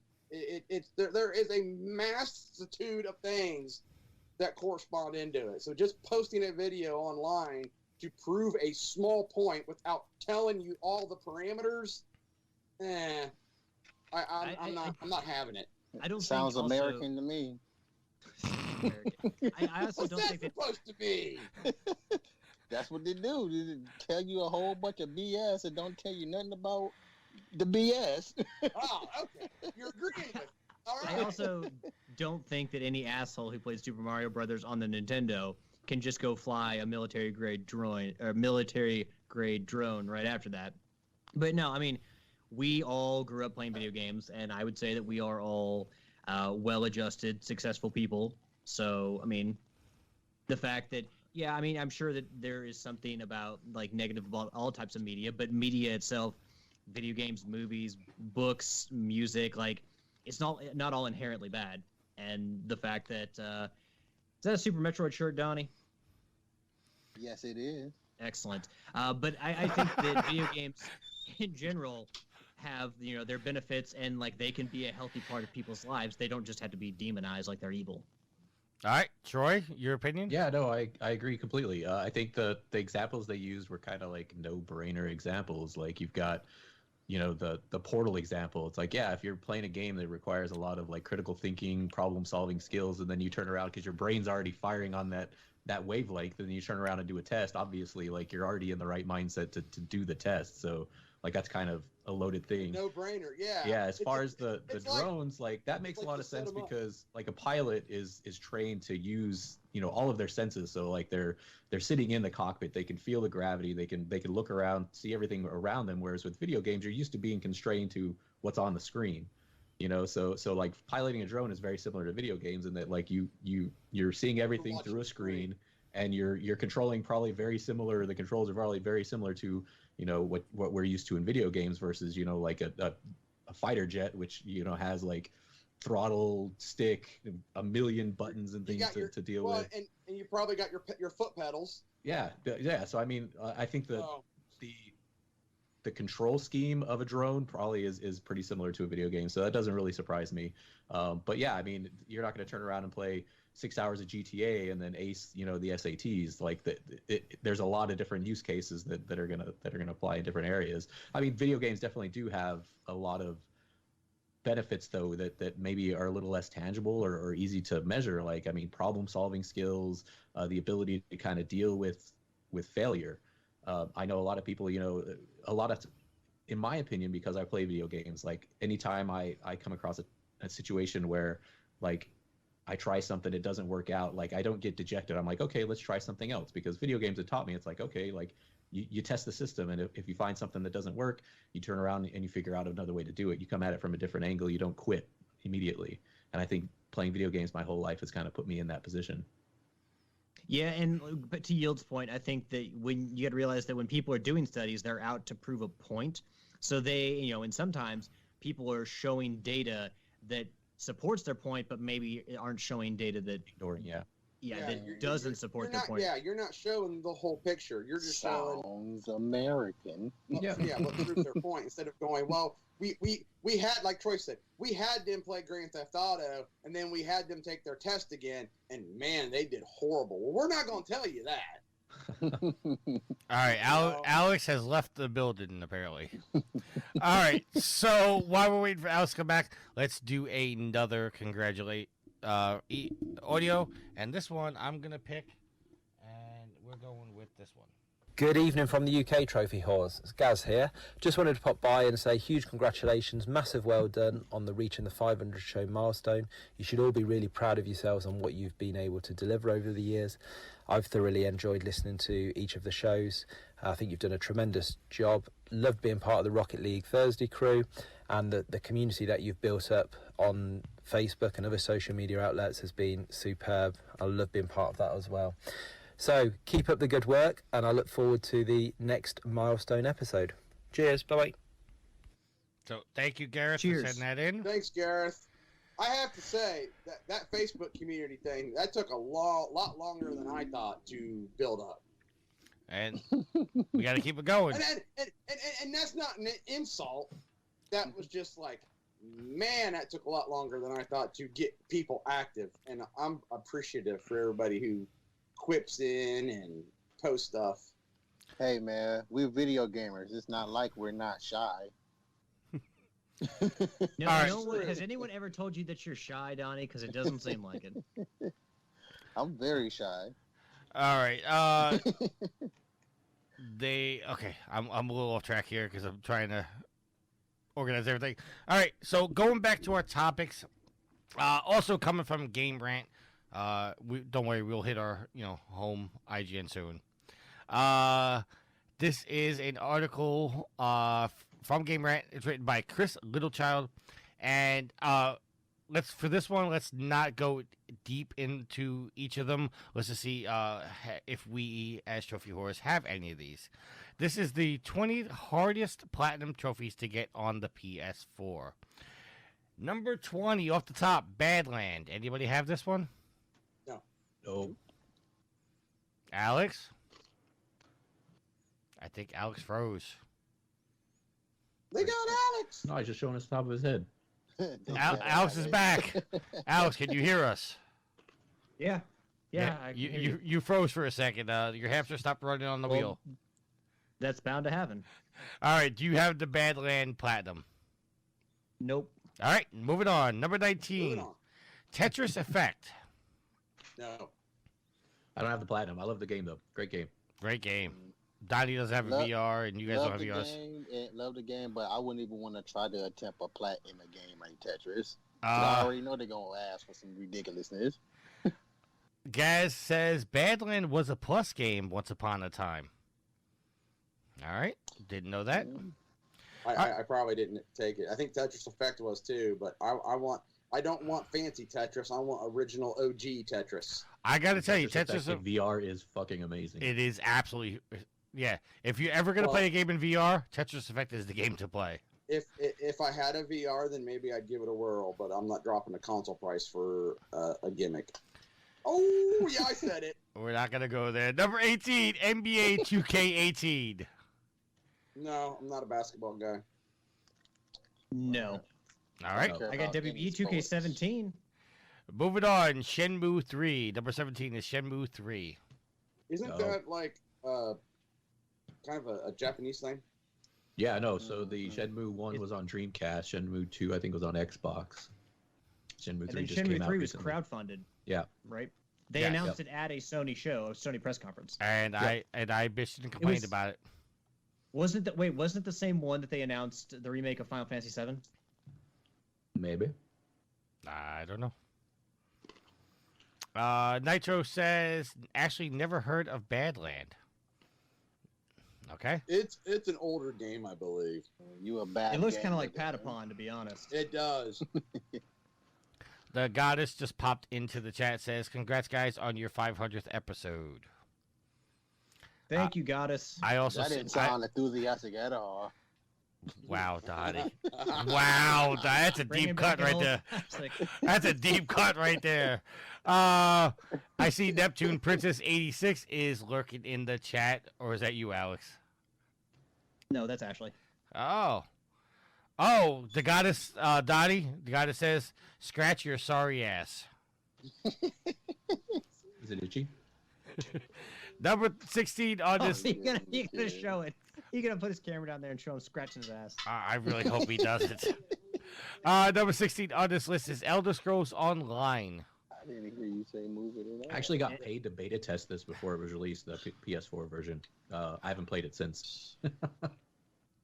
No, games like that terrify me in their platinum trophies.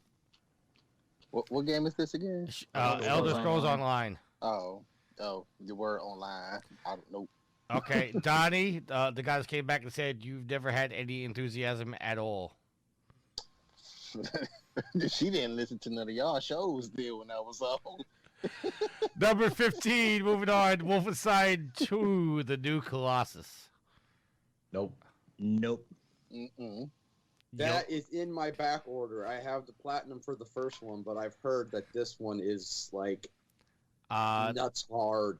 Number 15 on a top 20 hardest platinum trophy. According to the article, it says some first-person shooters struggle with being way too short. But when playing on a mode that means one death and it's all over on the hardest difficulty setting, the game rightly feels like it's forever to successfully conclude. But that's exactly what Wolfenstein 2, The New Colossus, wanted gamers to do in order to get the Leben trophy. Mine Laban. I'm so glad I have people on here that can pronounce words I can't. Want some real salt in that wound yield? The trophy itself You so glad people on here is literate? The trophy itself somehow was only a bronze trophy. That's what I've heard. Somebody I was boosting I forget, I don't know if it was Brutal Legend or something else we were boosting. We got talking about games that we had platinum, and we started talking about Wolfenstein. And they were like, good luck getting Wolfenstein 2. I gave up on it. And that was the trophy. Because they're like, it's only a bronze trophy. It's absolutely stupid. And I said, well, I'll play the game because I want to finish the series. I want to finish what the games I've bought. And I'll look up when I get to the point of where I'm ready for the platinum. I'll look up. I'll see what people say about, the best shot to try it. I may give it a shot, or I'll just get all the trophies I can get, walk away. All right, number 14 on this list. Why can I not number talk 14 today? Number 14 on the list, Crypt of the Necro Dancer. But it would have made a difference. I like this game, but it's fucking hard, and yeah, I can imagine getting a platinum is not easy. Alex? I've heard of it. I like the name. I do too. Yeah, never dip my toes in those waters.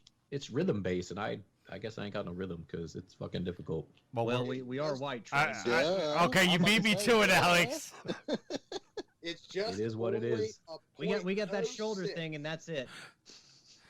Number 13 on this list, The Witness. We got this was a plus game. I have it. Yes, it is a plus game. I own it on a bunch of platforms. Never played it. Is it that's by Jonathan Blow, right? Yeah, I think so. Who did Braid as well? I played Braid, but I have not played any of his other games. All right, supposed to be good. Next on the list, next up, Hero. Never even heard of this game. Same. Well, doesn't look like we'll be playing it either if it's got a hard ass platinum like that. Moving on, number 11, Earthfall. Nope. Moving on. Number 10. I got hope for this one. The Donny got it. Devil May Cry 5. Nope. I actually put it in because I was disappointed with the story. It made me that mad. I traded it in. Okay, so it wasn't like you were discouraged by the trophies. You just didn't like the story. No, yeah. Oh, the trophies are what the heck, man, for real. But yeah, it was mostly the story. It's like I'm not liking where they taking it. So wait a minute, so you didn't like really the story within DMC, and then you haven't liked the story in Devil May Cry 5. Maybe what do they got to like do? Devil May Cry. What do they got to do to get this back on track, Donnie? Well, one, the very number one thing is give us back control of freaking Dante. Like, please. So wait, who was the main character in this? Was it not Dante? Nero, but you get to play with Dante. Yeah, I think there's like 3 characters. Yeah, Dante, Nero, and what? It's a chick, right? Oh no, you get to play another character. I believe the other character is his brother, is Virtue, but I guess spoiler in disguise or something like that, if I recall right. But yeah, I'm not liking what they're trying to do with the story, and we probably not gonna get Dante as like Dante anymore. I'm not digging it. I don't want to play with Nero. He's a cool character. But he's the one. Cool character. I just don't want to play with him. No, that's Neo. It's not Nero. It's Neo. Is the one, not Nero. God, his name is Nero. You guys just killed that joke. No, you killed it by making a crappy comparison. Exactly. Because you do understand that Neo rearranged is one, right? I know. And if you rearrange Nero, it's like fucking Reno or whatever. Yeah, Reno, one. Baby. You guys nobody want to go to Reno. You guys killed the joke. No one wants to go to Reno. No.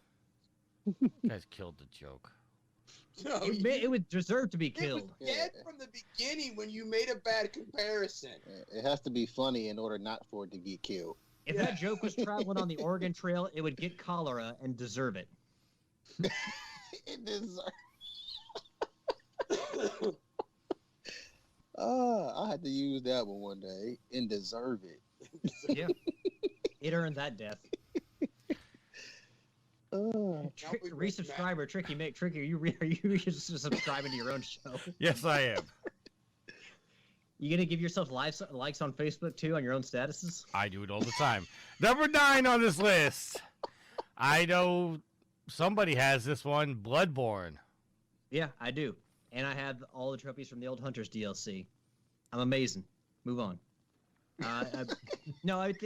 If you have this platinum, you should definitely be proud of it because it's hard. But then again, also, like, I understand that I have some skill at video games, but also, like, there are platinum games that other people in our community and other people on the show have that I can't get. So I don't think by any means that I'm highly skilled. So, I mean, if I can get the Bloodborne platinum, it's just a matter of being willing to beat your head through the wall, beat your head against a wall until you actually break through the brick wall and you can beat the game. If you got it, and if it's as hard as you say it is, you're freaking highly skilled. Because I'm a freaking hardcore gamer for getting freaking hardcore plat. Oh, Donny, let me say, I would say that the platinum in Dead Space 2 is probably harder than the platinum in Bloodborne. But I'm just saying though, you put the efforts for a freakishly hard trophy, you freaking hardcore too. You got skills. All right, well, I appreciate you trying to pump me up and boost my morale there, Donny. All right. I'm just saying, like, by having experienced the game and hearing how some of these other games rank up there, it's like, man. Oh shoot, my bad. I'm on camera. Dang. Donny just likes to hear himself talk. He's just sitting there talking. I forgot I was on camera. I forgot you got a PG show. What'd you just do, Donnie? Huh? Do I even want to know what you just did? Oh, well, no. You will see it in the camera then. We'll do what do you mean a PG show? This shit's uncensored. All right, Nitro says in the chat, he said he would never go for Crypt, but unfortunately someone that has, but he unfortunately knows someone that has gotten the plat for it. He does a lot of rhythm games, though, to be fair. And Neptune Princess says, with the amount of cursing Alex did at Bloodborne, he better have the platinum. So when was this article written? I was really frustrated at the beginning of that game because, like, simply beating werewolves on a bridge in Central Yarnum was a Herculean task. Like, I would have to be Atlas and be able to hold up the fucking world. But after I put up enough time and farmed enough experience and got strong enough, yeah, I mean, the game got not easy, but I wasn't struggling as much as I went on. So, all right, I cursed a lot while playing that game. Sorry, what did you say? Regarding the Crypt of the Necrodancer, this article was updated on August 10th, 2021. The wording in the Crypt of the Necrodancer description says there are only 11 people who've gotten that platinum trophy. That's crazy. Can that be correct? It says there are only 11 of them. Well, you got evidence to the contrary, Tricky? It said that the percentage. Let me scroll back here. And it's not like the game is unpopular. It's just that only 0.06% of the people have ever beaten the game 9 times with all 9 characters back to back without messing up. Crypt of the Necrodancer. Alex, I want you to know that Neptune Princess just said in the chat that apparently when you guys were playing Bloodborne, you had just started dating and she was rethinking her choices.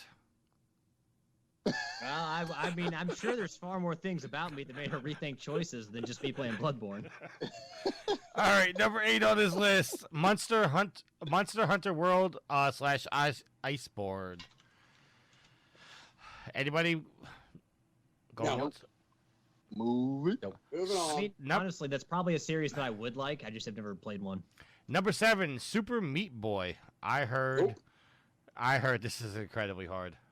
Yeah, I've heard it's hard too. I've not actually played it.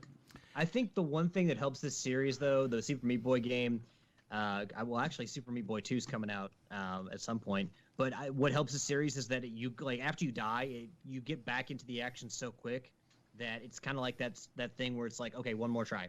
All right, one more try. One more. So you never feel discouraged because you can get, well, maybe you feel somewhat discouraged, but you can get back into the level so quickly, and you can try again so quickly that it's not like as discouraging as having to sit in like a loading screen or having to watch a cinematic over again. All right. But yes, incredibly hard because I've seen a friend play it, and I still they show you after you beat a level how many times you died by showing how all your little meat boys died, and yeah, not easy. Number 6 on this list: The Evil Within. Nah. Nope. I didn't. I made an attempt for it, but then I was like, you know what? This game is not worth it. It's a dope game, but nah, it's not worth it going through that. All right. For what they asking for. Number 5 on this list. This is Daryl's favorite game, Alien Isolation. Okay. You're being facetious because it's actually maybe one of Levi's favorite games, but you made Daryl play this during the trophy war because he hates it so much. Absolutely did. Why does he hate this game? I don't know, but Levi absolutely loves this game. He said, why does he hate it? Yeah. Garrett in the chat says he thinks he died about 300 times in the first world in Super Meat Boy. Sounds about right. No, Alien Isolation is a game actually I'd like to play at some point because it's just you. It's like a stealth-based game where you're trying to survive on a ship where there's an alien, a xenomorph, stalking you. So it seems like a cool game, and it's probably a game that I would enjoy. I just, for some reason, there's always been one other game that I've wanted to play above this. So, all right. The idea of isolation, I dig it, but I could see where the mechanics can get highly annoying if tweaked out to video game standards. But the game is the alien that's chasing you or stalking you.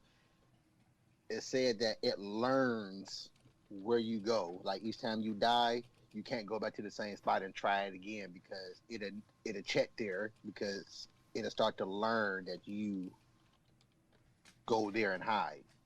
So it'll start to learn your patterns if you continue to get killed. So I was it's kind of a. Oh, go ahead, Donnie. Sorry. Oh no, I was gonna say that's a cool concept. I did the concept, and I have gave it a try. I did play it. I just couldn't really get into it. I will say that reminds me of Mr. Freeze from Batman Arkham City, because during that boss fight, you have to defeat him, and every time you hit him, you have to use a different method. Because once you do a certain method to hit him, he basically learns what you're doing, and he prevents you from doing that in the future. So that's kind of a cool concept that like you have to kind of change up your strategy. You can't go to the same well every time because it ain't gonna work. All right, so Nitro is acting as our own personal, pardon the interruption, stat boy, and says, according to PSN profiles, 14 people have the platinums in Crypt, and 13 of those actually have 100% of the game. Wow. That is impressive, not only for those people to do that, but also how few people have actually done that. All right, number 4 on this list, Gran Turismo Sport. I will note that it is absolutely impossible to get the platinum now unless you have the 2 online base trophies, as the servers were shut down. Dirty. Well, I have the platinum in Gran Turismo 5, but I don't have it in Gran Turismo Sport. That's kind of one of the ones then that you don't really put on there because of the servers being shut down. In my opinion. Exactly, but cahoots on having a Gran Turismo Platinum, man, the freaking license that was and fun. The freaking tracks you gotta. All the endurance races. See, I'm gonna say this now. Troy may talk about how he's only got 42 platinums and a small amount, but them 42 platinums are probably more impressive than Tricky's 9,000. Oh yeah, most definitely. I don't know if That I'd say all alone that. is worth at least half just the Gran Turismo trophy. Number 3 on this list, Grand Theft Auto 5. I cannot imagine trying to platinum a Grand Theft Auto game at this point. They keep making it like next to impossible. I probably will never get the plat for this or any Grand Theft game, but I do like going back after beating the whole game, and like Grand Theft is like the only open world game that I don't mind going back to over and over because you can do a way lot more than any other open world game. Apparently Bella wants to make an appearance because she's barking behind me, so I apologize for that. All of the Rockstar platinum trophies are always bullshit though. Like they're always such a fucking pain to get a platinum in. So anytime I play, I love Rockstar games, but I'll never try to get a platinum in one of them. Well, Red Dead Redemption is the only one I got a platinum in. What the freaking heck is this? You know what? If you would have just skipped to number 1, we should have just threw this whole freaking thing out the window.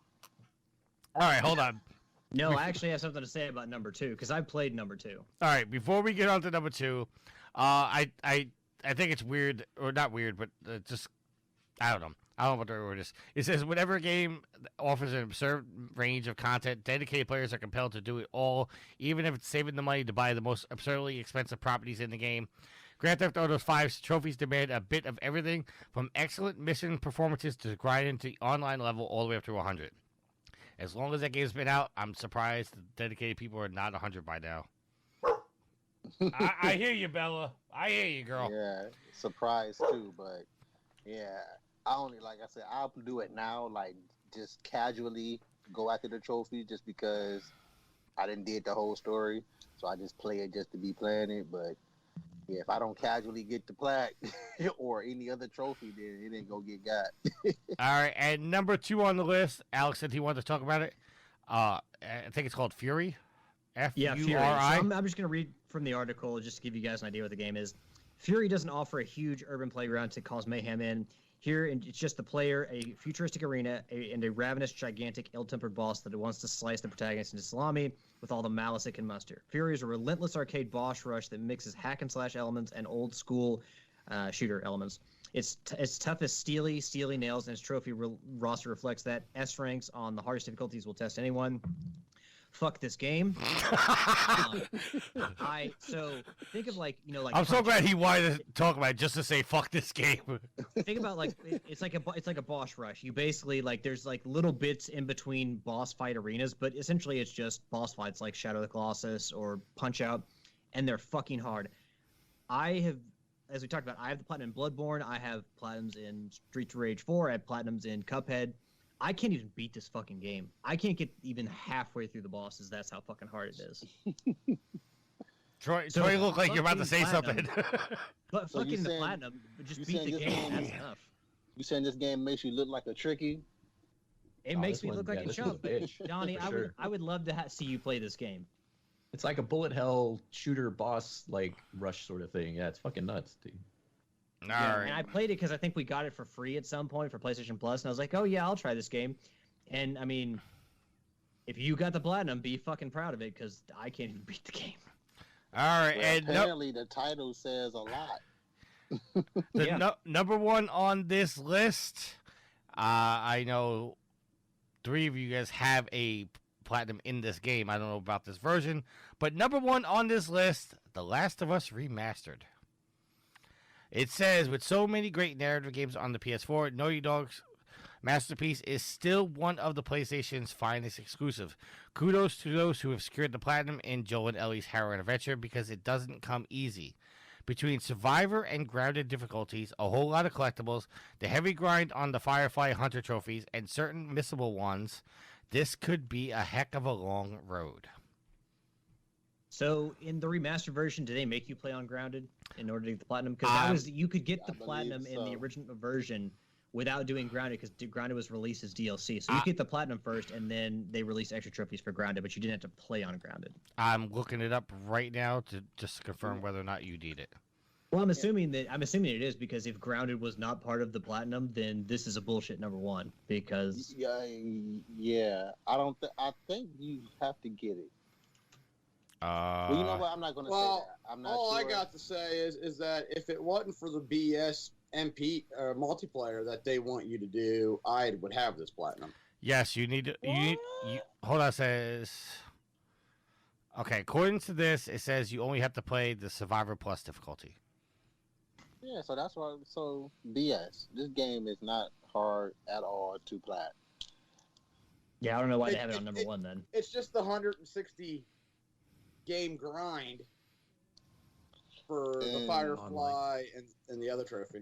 Yeah, again, all online trophies suck in my opinion, no matter what it is. But this is probably one of my favorite multiplayer games I've ever experienced. I'm looking up on the PlayStation profiles because I don't think the article I was looking at was right.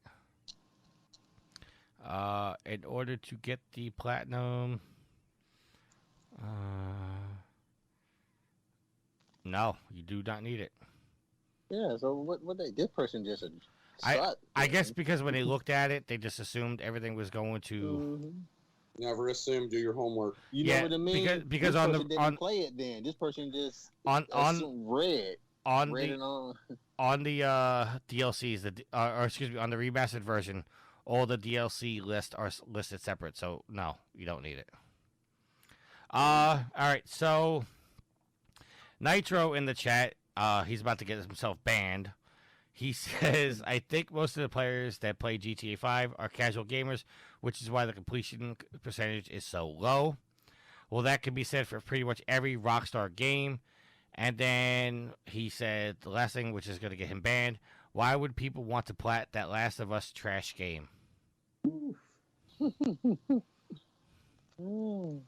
So, all right, moving on. We are going to do some more audio.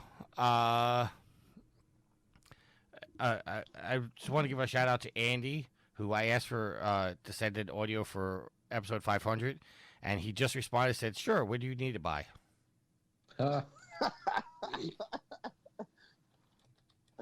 I'm just typing back to him. All right, so let's go back to our thing. We have a long-term fan send in some audio. How's it going, guys? This is long-time listener, Unforgiven SI. I just wanted to take a second, congratulate you guys on 500 episodes. Thank you for the years of content. Thank you for this great community. And as we look into the future, as we say in South Louisiana, laissez le bon temps rouler. Let the good times roll. Thanks, Unforgiven. Love that chicken at Popeyes. Wow. Oh, Donnie. All right. Tricky's trying to hide his face by pretending like he's looking at the mixer. I'm just. All right. So again, I'm going to throw us called Audible, and I'm going to do one of the other topic of the weeks. Hopefully, this one will interest the conversation again, and not just be another Yield. I don't know why the hell we just listened to this type of shit. So here we go. It's coming from Yield's favorite social media platform, the good old TikTok. What's a hill that you're willing to die on 1,000% of the time? Battle Royales ruined casual gaming. Now listen, we all had fun on Fortnite or Apex or PUBG a few years ago when those games were in their prime, but if you think about it, games like those kind of started the downfall of casual gaming. Before those games got popular, everyone was playing the games to have fun. Didn't matter if you were winning or losing or getting your ass handed to you, you were still playing to have fun. But after the success of Battle Royales, everyone stopped focusing on having fun and instead started focusing on being the best player in the game. Because the mindset that in order to win a game, you must be better than the 99 to 150 other players in your lobby takes casual players and turns them into the sweatiest people they can be. And I think that's the reason why a lot of new gamers aren't having fun in a lot of the new games that come out. Because they don't want to boot up a game and play a few matches when they know it's going to be impossible to have fun when they're getting shit on by someone who is literally sweating their dick off 24/7. So, Troy, I'm going to go to you first for a response. Oh, my goodness. Sweating their dick off? Crab baby game. Is that new speak? Is that bussin'? So, do you think Battle Royales have destroyed casual gaming? I don't know. I don't care. It's just a genre. Not all video games became battle royale, so like it doesn't matter. Like they're whatever. Some of them are kind of cool. Like that, was it Pac-Man 99 or something? I thought that was a cool idea, cool twist on the genre. What about Fall Guys? Are you a Fall Guys fan? Fall Guys is pretty good too. I've only played it a few times, but I mean, yeah, it's a cool concept. I mean, like that's like Squid Game basically. Like you're just basically like running through an elimination until you're the last man standing, right? Like, I don't know. It's cool. It's whatever. All right. Alex? I mean, I don't hate Battle Royales. I don't play them, but if somebody else does, that's fine. I don't care that they exist. I mean, I certainly wouldn't say that, this ruined gaming or, like, casual gaming or any aspect of gaming. If you don't like something within, like, there's a broad range of games and enough styles and genres to play within that if you don't like something about a certain style of game, or on a certain console, you can just play somewhere else. All right, before we go to Yield and Donnie, Nitro says, Uncharted is definitely way better than The Last of Us, to be fair. And Garrett says he's off to bed and he's going to catch the rest of the show on the podcast. Take it easy, guys. What Thanks, Gareth. Have a good night, have sir. Have a good one. But what is this be fair thing? Like, what does that mean to say? To be fair. Well, he's saying that Uncharted is better than The Last of Us, which I understand what he's saying, but to be fair, of what? I don't know. Your opinion? We're moving on. Yield. Wait a minute. How you just go? Oh, you said moving on to this. Oh, Yeah, going back to your answers. Yield, I know you're not a Battle Royale fan, but do you feel in any way, shape, or form that Battle Royales has ruined casual gaming? No, I don't know what this guy's smoking. Casual TikTok. Yeah, I guess so, because I don't know why he tries to find relevant things with TikTok. Bella's not happy with you. She's back here barking. I don't care. She can be mad at me all she wants. All right. I am not a Battle Royale fan. There is a place for them. Everybody got on the Battle Royale bandwagon when it was popular, when Fortnite made it popular. Casual gaming, his excuses for it killing casual gaming, obviously he didn't play online gaming a lot, because a lot of people always try to be the best. I don't know. I'm flabbergasted at his expectations. So let me ask this: did he say it ruined casual gaming because it turned all the casual gamers into tryhards? Basically, that's the point he's trying to make. It turned them into hardcore gamers.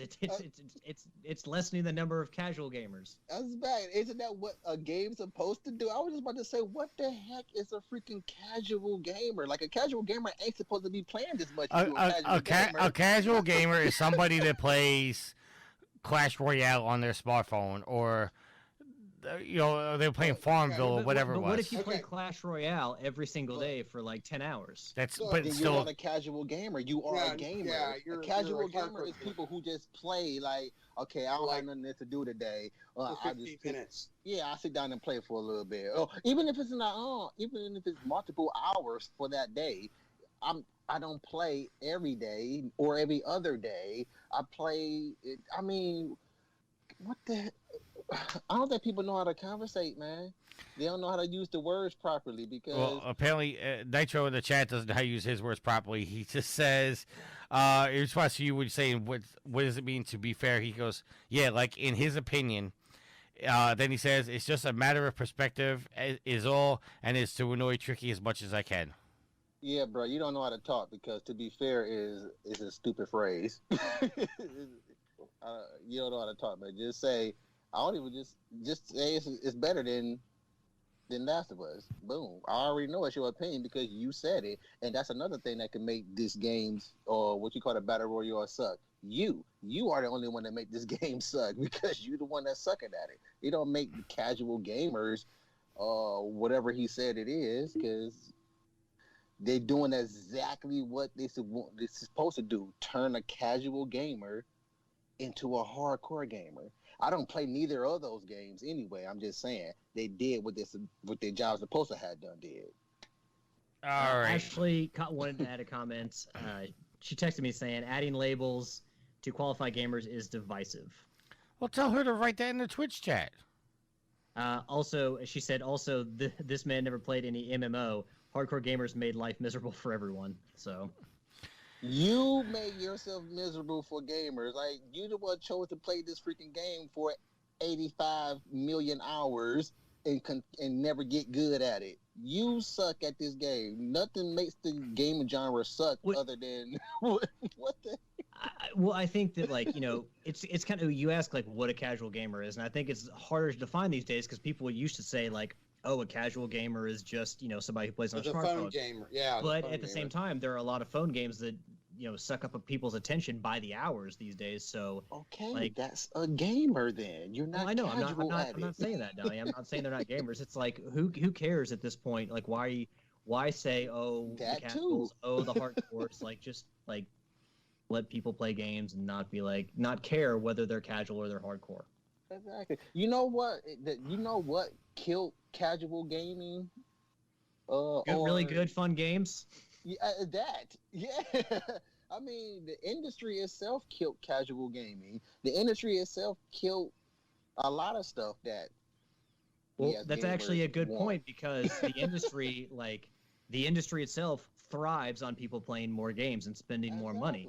So, all right, exactly. So I'm gonna blame the industry for killing this, and you being sucky at games too. Damn it, Troy! How dare you try to make fun games we all want to play? Yeah. Yeah. All right, so we're going to go back to a topic, but I'm going to actually step out for this topic because I'm starting to shake because we've been doing this for 2.5 hours, and I haven't had a cigarette, and I'm starting to get a neck fit. So chew some gum, boy, or something. All right, this article. Okay, before we do the article, get some Doberman gum in them choppers. You'll be good. Nitro says in the chat he may not quote unquote know how to talk, but at least I can understand how other people talk and interpret their viewpoints. When you get a reliable viewpoint, let him know. LOL. Oh, and also, okay, to reply to that. All right, quickly reply so I can get this article going. I understood what you were saying. That's why I asked, what does that mean at the end? Like, I understood everything up until that point. So you need to do what you just said. Donny's going to alienate our listeners before we even get done with the show. Our article is coming from IGN and is written by Matt Perslow. Sony's reportedly cutting PlayStation 5 production plans, making it even harder to get one.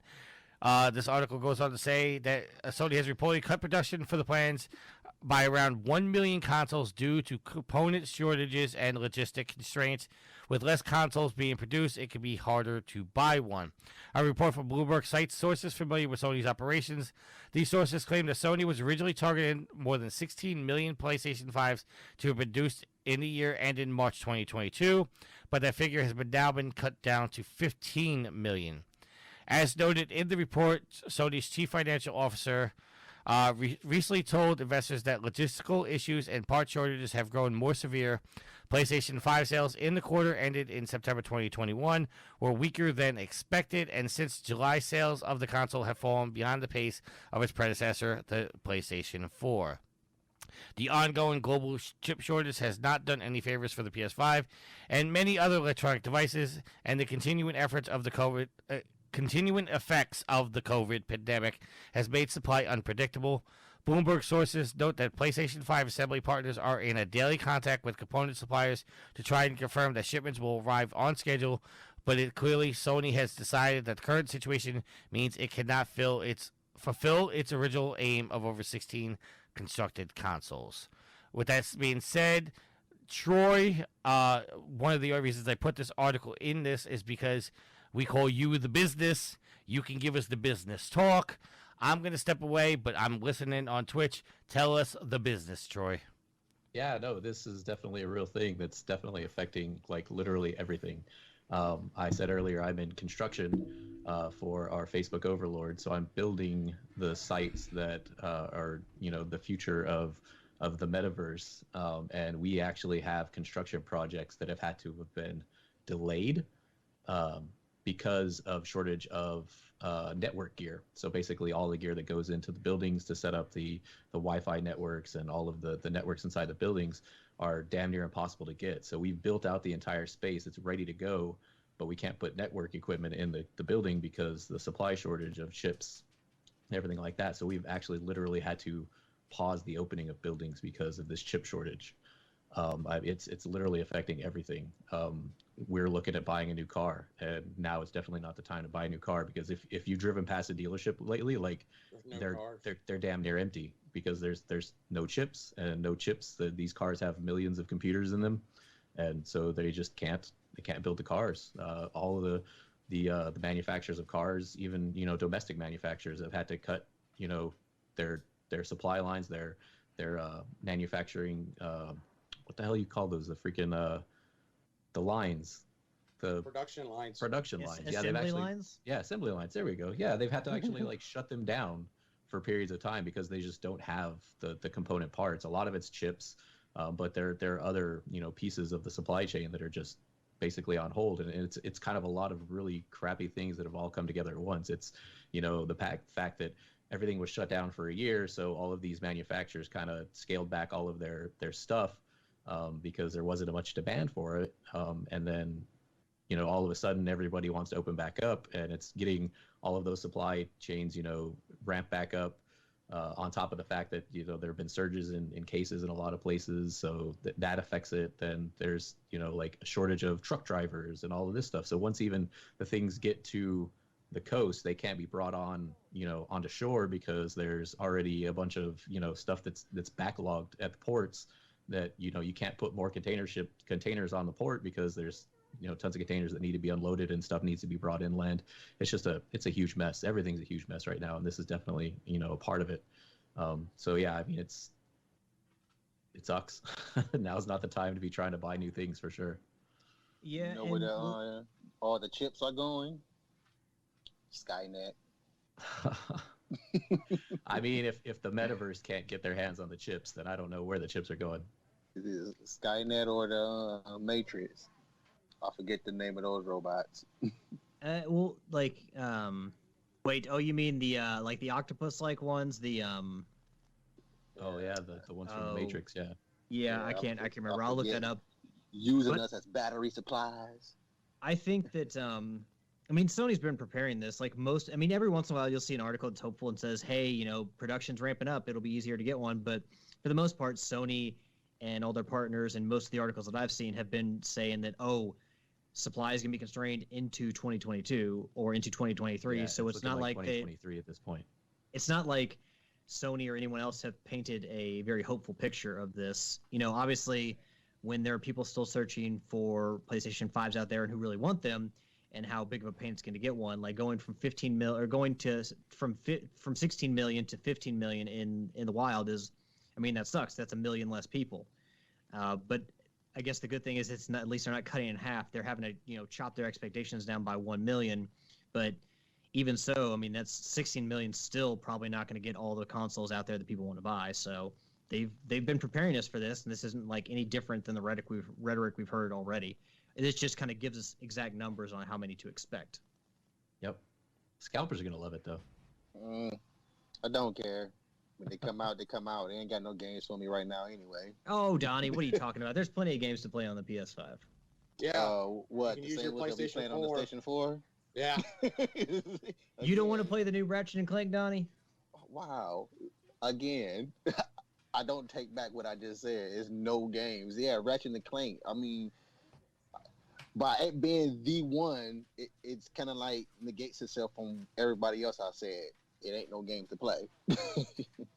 I don't know. I don't agree with that statement, but you are certainly, I mean, again, that's your opinion. That's your opinion. On it, it does have games on it. Look, what console doesn't have a game for it itself? But again, they have the games that we playing on Station 4, and I'm like, okay, I don't want to play an upgraded version of the game. I want to play the game made for the system.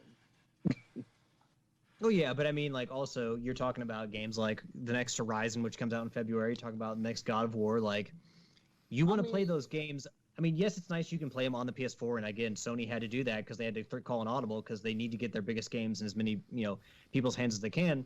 But don't you want to play those games on the system they're optimized for? Yes, you're right. Again, I'm just speaking in general here. Yes, 2 games you just named. God of War, Ratchet and Clank. Those right there are God of War is a system seller, but again, I'm still probably won't get it when God of War comes out either because this right here, whenever they do come out with system, it's kind of like they coming out with the first run all over again because nobody has them to talk about what the in and outs of them. But anywho, that just some digression stuff, but again, I'm just speaking in general when I say there's no games for it. Yeah, they have a game or 2 to play on it if I don't already own it already. Yeah, it's crazy.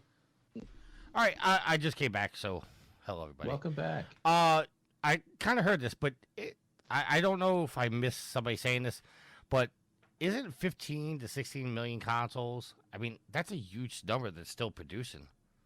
Yeah, no, but it doesn't mean that it's in the hands of the people. Well, that's true, but that's to do with the scalpers. But yeah, I mean, Alex said that. Considering but still, so what? You're producing a lot of consoles. It's not in the households. I still have yet to see a PlayStation 5 in the wild.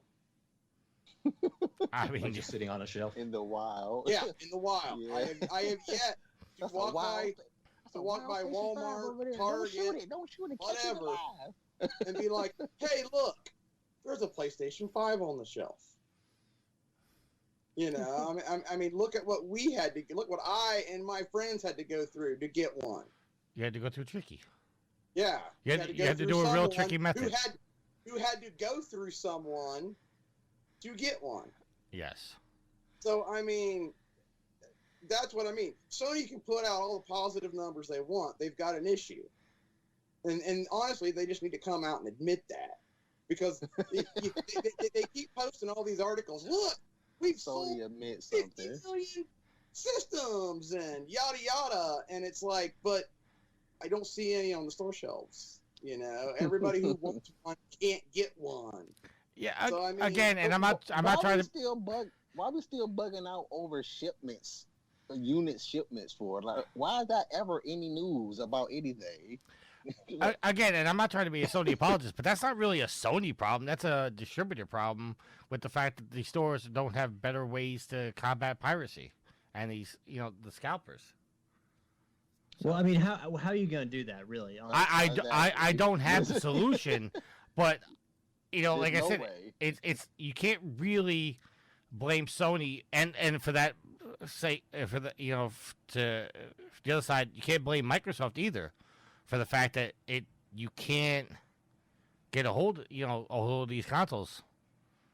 Well, you gonna sit there and interrogate everybody who buys a Xbox or a PlayStation and like try to figure out if they have the best of intentions for that console? No, but how many systems did you buy? How many systems did you buy? Are you going to resell this on the internet for a ridiculous profit? Exactly. Well, no. If somebody wants to buy one console and resell it, that's But if you're selling 5 consoles at a clip to the same person, or 130 consoles, as the one report I saw, to the same account, yeah, that's a problem. Well, I mean, look at the beginning of the pandemic. What the hell? How's that how many of us saw? It.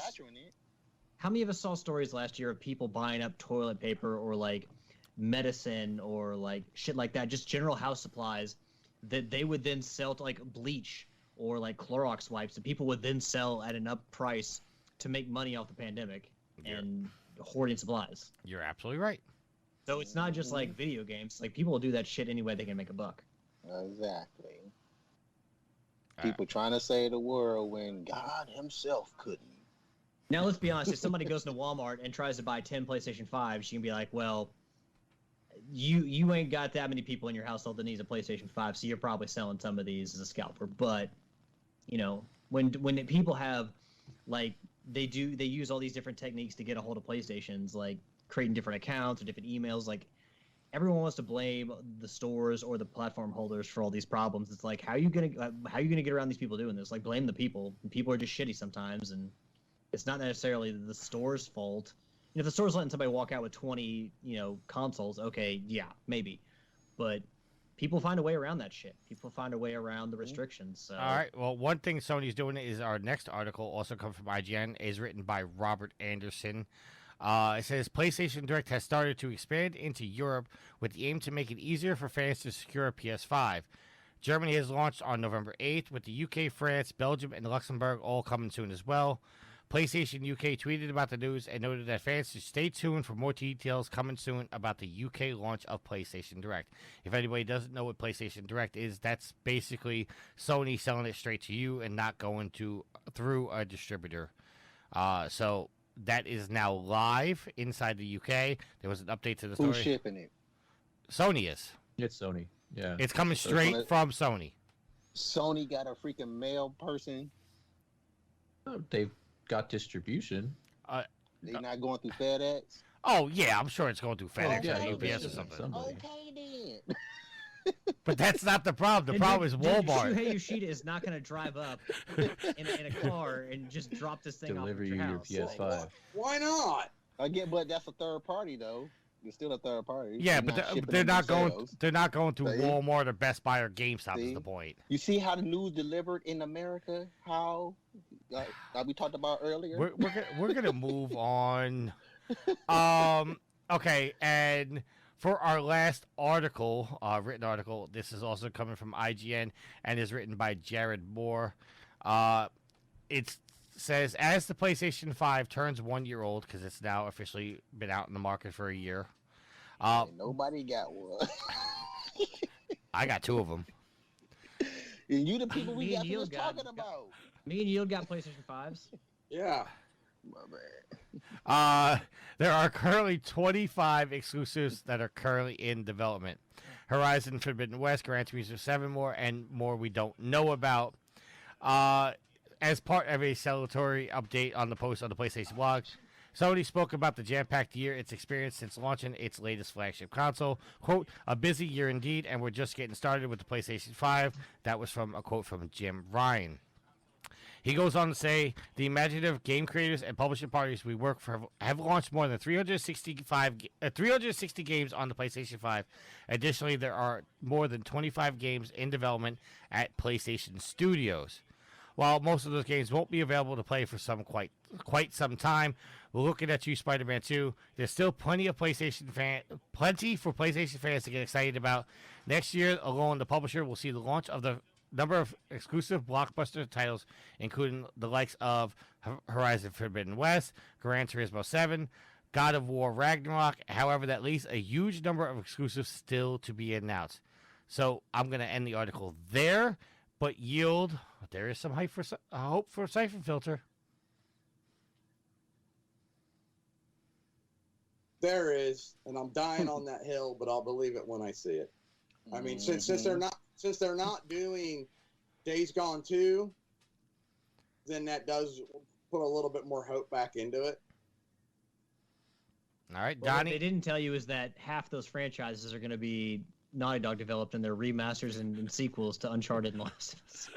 Donnie. Yeah, because we're already doing Uncharted 4 and Lost Legacy as a bundle, and then here shortly we'll turn around and we'll port Nathan Drake over. And Donnie, is there any PlayStation exclusive that you hope is part of this exclusive list?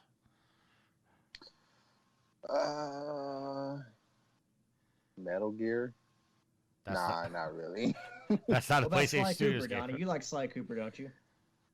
Yeah, I do, but I don't really care about it to be like on a daggone list of games. Like if it comes out, it comes out. But that's 25 games. How many franchises does Sony have? The only one is not Devil May Cry. God of War. That's the only one that So I'll say this: and Spider-Man now. I make this prediction almost every year that we've done the E3 predictions. I don't think we've done them because Sony hasn't been at E3, so it doesn't make any sense to do them anymore. But Heavenly Sword 2, I want to see them do a Heavenly Sword 2 and have Santa Monica Studio do that. But how? Like, wasn't that made by Ninja Theory? Do you want it? Sony owns Heavenly Sword. Ninja Theory doesn't own it. Do you want it to be a prequel, or honestly, I don't even care about. Fuck it, just redo it. How you gonna say some junk like people? I don't know. Saying, and then don't act like they remake it. Don't act like what they the can't. Heck, man? Help. All right. Here's the thing. I want a sequel, Donnie, and you know what? They have brought people back from the dead before, or have it? Isn't her sister Kai still alive? Yeah, but don't spoil it. Play her. It ain't like we can't play her as a god. Hey, Kratos is a freaking god. That's what I'm saying. They can find ways around this shit. So yes, I would like to see Heavenly Sword 2. All right, Troy, you looked deep in thought while I was asking these questions. Yeah, I was trying to think of any PlayStation exclusives. I mean, Siphon Filter would be cool. It's been a while since we had one of those. Parasite Eve, is that PlayStation exclusive? I think it was just on the PlayStation and PSP, I think, right? That was a good one. They need to take Castlevania away from Konami and release a new Castlevania game on PlayStation consoles exclusively. If anybody wants to question what the PlayStation Studios are, currently it's Ben Studio, Bluepoint, Firesprite, Guerrilla Games, Housemarque, Insomniac, London Studio, Malaysia Studio, Media Molecule, Naughty Dog, Nixon Software, Pixelpolis, Polyphony Digital, San Diego Studio, San Mateo Studio, Santa Monica Studio, Sucker Punch, and Team Asobi. And they no longer own Big Studios, Evolution, Gorilla Cambridge, Incognito Entertainment, Japan Studio, Manchester Studio, Studio Liverpool, and Zipper Interactive. Because all those were closed. Wait, what did Zipper do? Zipper did Mag. SOCOM. Didn't they do something else before that? SOCOM. Oh, they did SOCOM. Yes. That was closed in 2012. So, all right, let's move on. Actually, before we move on, it's interesting to note the top 10 most played PlayStation 5 games was Fortnite, Call of Duty Black Ops Cold War, FIFA 21, NBA 2K21, Assassin's Creed Valhalla, Destiny 2, MLB The Show 21, Miles Morales, Demon Souls, and NBA 2K22. And you want to know why those were the most played? Because we already played them. Because those are the only ones available. We are. All right, so with that plus with that, okay. How many of those are a 5 exclusive? I just closed out the list, so hold on, let me go back. Neither. There's not. I don't think there's any of them. Neither. Maybe Ratchet and Clank. It'd be funny how y'all. Ratchet and Clank wasn't even on. Ratchet and Clank wasn't even on the list. Ratchet and Clank wasn't even on the list. No, so, Miles Morales. None of those are a 5 exclusive. Well, okay, Miles Morales was on the PS4 as well, so no. Demon Souls was only on the PS5. Tricky, why you keep and the trying PS3. to find us none of Well, you know what I mean. mean. And the PlayStation 4. And then turn around and say what you just said, Tricky. Donnie, you talk while other people talk, and I didn't even hear what you said. I said it'd be funny how y'all go back and forth with me about a certain topic, and then you turn around and say what you just said about those exclusives. Basically, what I'm saying is that I already had the argument about the Station 5. It has no games on it because it doesn't. Returnal. Then who? Returnal. Okay, there's one. Well, Ratchet and Clank is also exclusive to the PS5. Again, I don't rest my. But that wasn't on the list. I mean, I do rest my case again. All right, we're just gonna move on. The majority is what I say. All right, so I feel like I lied to the listeners because I don't have a third topic of the week. So I got one. No, Donnie, we're not getting off track here. We're staying It's focused. Topic about the video games. What, boy, y'all We've been doing 2.5 hours already. Let's. All right, well, hold on. What, Donnie? What's your topic? Oh, okay. I'm being overruled. I'm being overruled by the Havoc. Go ahead. No, Donnie. Now. Donnie, you can't dribble in front of us and then take it away. What video game that you always cry on? The Last of Us. Like, no. Yeah. Okay. What game has brought you to tears? Is what you're saying? Yeah, but not just drew you to tears. That you always cry, no matter what, no matter how many times you play it. And I mean, like, if it goes a distance, you're not gonna cry every single time. Okay. Maybe you will, but yeah, no matter how many times you play the game, you're gonna cry on it all the time. Okay, hold on. We have a long time listener. We haven't heard from him in a long time. Jurassic Parky has put in the Twitch chat, "Let Donnie speak."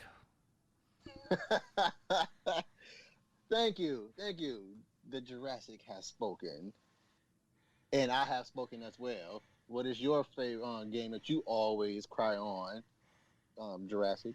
And before we go on, I just want to thank Jurassic Parky for subbing to our Twitch. Thank you very much, sir. Tricky answer here is mine is Metal Gear 3 at the very. I mean, actually Metal Gear 3 and 4 at the very end of it, and at the very end of 4. For anybody that hasn't played the game, this is gonna be a little bit of a spoiler. Before, when he was crawling through that microwave. Yeah, the tunnel. Yeah, that's rough. All right, Troy, your answer? I don't think I've ever cried at a video game. I'm a monster though, so my family keeps trying to come up with ways to make me cry, like when they give me gifts and stuff, and it just never happens. You have no soul, man. I am a Yield. monster. Any game ever made you cry? Not that I can recall. You have no soul either. Yeah, I get my soul got stolen away after I you know what? I probably cried at the end of Dead Rising 2 because I was so fucking happy to be done with that game. Those were tears of joy, though. Firefly, and my wife made me feel bad about it. No, there are very few video games I think at the end where I'm just like, oh man, that just makes me want to cry. Normally I'm like, man, you deserve to die. I mean, there's been like games that too. There's been games that have made me feel terrible, like The Last of Us Part 2. But even then, like I didn't cry. So I can't think of a game. I mean, I definitely felt emotions during certain games. But even like at the end of Uncharted 2, when I thought that Lazarevich had killed Elena, I was sad, but I didn't cry, and then I just got pissed almost immediately. So like I can't really think, even with Naughty Dog games and how they do story and characters, I can't really think of any moment that's made me cry. Troy, you had just made a comment. I don't know if anybody heard it, but you said you cried during an episode of Firefly, and your wife made you feel bad about it. She still makes me feel bad about it. She brings it up all the time. Yeah, it was an episode of Firefly where the ship was like basically like dying. It wasn't dying, but the whole thing was like the main character was trying to like basically shut down the ship or something because something had taken over the. Anyway, I fucking bawled during that episode, and yeah, Lily won't let me forget it. Don't you dare be ashamed of that, Troy. All right, Jurassic Park. He has responded. Donny, he says, I've just been crying at GTA 3 because of how bad it plays and crashes. Oh, shots fired. All right, so before we move on to our listener questions, we do have somebody else that wants to say something, and this is a blast from the past. Anybody that's listened to Trophy Horrors knows that this man has been one of the inspirations of why to do a podcast. What's going on, everybody? This is Pac-Man Polar Bear, sending my congratulations to the Trophy Horse podcast crew. Congratulations on 500 episodes, boys. Few shows even make it to 100, let alone 500. I hope the day goes really great for you. Wish you all the best. Let's hope you guys stay around for another 500 episodes. Peace. Oh my God, I love him. His favorite son.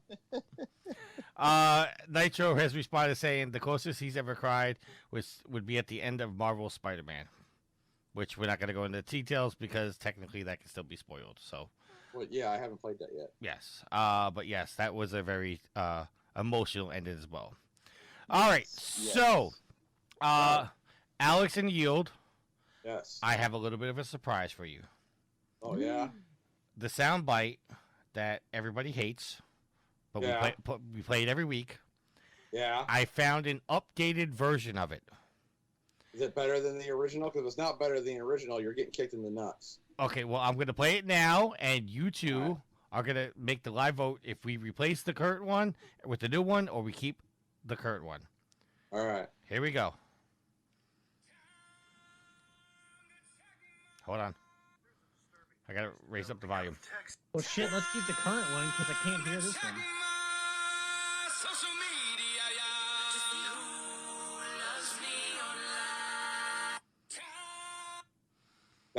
That's the new one with the extended ending? Right. That sucks. Alex? I say we keep the original one. All right, 10-4. We're keeping the original one. But that being said, we do have some listener questions. I posted originally, like, couple weeks ago that we were going to be doing this. Actually, we were supposed to be doing 500. Actually, I posted it a month ago. It was on October 19th. So, we have some questions. First one comes from Sean Scott. He says, how did you guys come together to start Trophy Horrors? With everyone in different states and y'all seem to prefer different types of games, just curious how it all came together. So I'm going to start off by saying... you don't want to know that, son. That origin story is too gutter for you, son. You don't want to... I'll start off by saying when I wanted to start Trophy Horrors, I reached out. I was still a part of the Sarcastic Gamer community. They were doing the community cast, and I wanted to start a podcast. So I went through my friends list at the time, which I only had like 20 to 50 people on there. I'm not exactly sure. And just found the top 2 people who had the most trophies with me. And we moved on from there. I reached out to Donny and said, "Hey, Donny, you want to do a podcast?" He responded by going, "What the fuck is a podcast?" I didn't say F. Well, no. He said, "What the hell is a podcast?" And then I didn't say that. I didn't cuss back then because I was too young. Yeah, okay. And then I also reached out to Hard Rocking Guy, who was our original host of the show. The other minority he needed. Unfortunately, I did ask Hard Rocking Guy if he wanted to be part of the episode, and he politely declined, saying that he's moved on. And but with that being said, after Hard Rock left, I reached out to Frawls, who recommended we bring on Alex. And I reached out to Alex. Still regretting that to this day. I reached out to Alex and asked him to be a part of the show. He did join, and like I said earlier in the show, he did leave for a while and to do another podcast, and then came back. I gotta bring up old shit. Because I just wanted to say that you came back to the better show. And Yield, do you want to say how you started podcasting? Well, I was with the Game Torque crew for, what did we do? 200 episodes, I think? Over 200? I don't even remember how I got on this show. It's all one weird fever dream. It is, actually. That's what happens when you eat too much Popeye's chicken. You get into this weird fever dream. All of a sudden, I'm over here podcasting now. So I don't remember how that happened. I think I was a fill-in. Somebody was off in a hospital bed or something, dying of a heart attack. Now, actually, the reason you came on the show is because I fired Donny and needed to replace him, and I reached out to you to ask you if you wanted to replace him. No, that's not true. I recorded several episodes with Donny. Well, no, we brought Donny back after that, unfortunately. Yeah. Is that what it was? Yeah. Also, don't forget to put in the messages that a couple of listeners said they're gonna stop listening to the show. Then you won't bring me back. Troy, Is that awesome Jay and always rolling? Troy, before we ask you how you started podcasting, Neptune Princess 86 says Firefly and Serenity also made her cry. There we go. See, I'm not alone. I'm not alone. All right, so Troy, tell us how you started podcasting and how you joined the Trophy Horse crew. So I think my very first podcast was a show called Gamer Introduced, which was a PG podcast, right? Yes, it was. Yeah, so that was my very first time on a podcast. At the time, I had just started working with the folks in the UK from Joypad and Me, and they had a podcast called the Jamcast that I was on with them.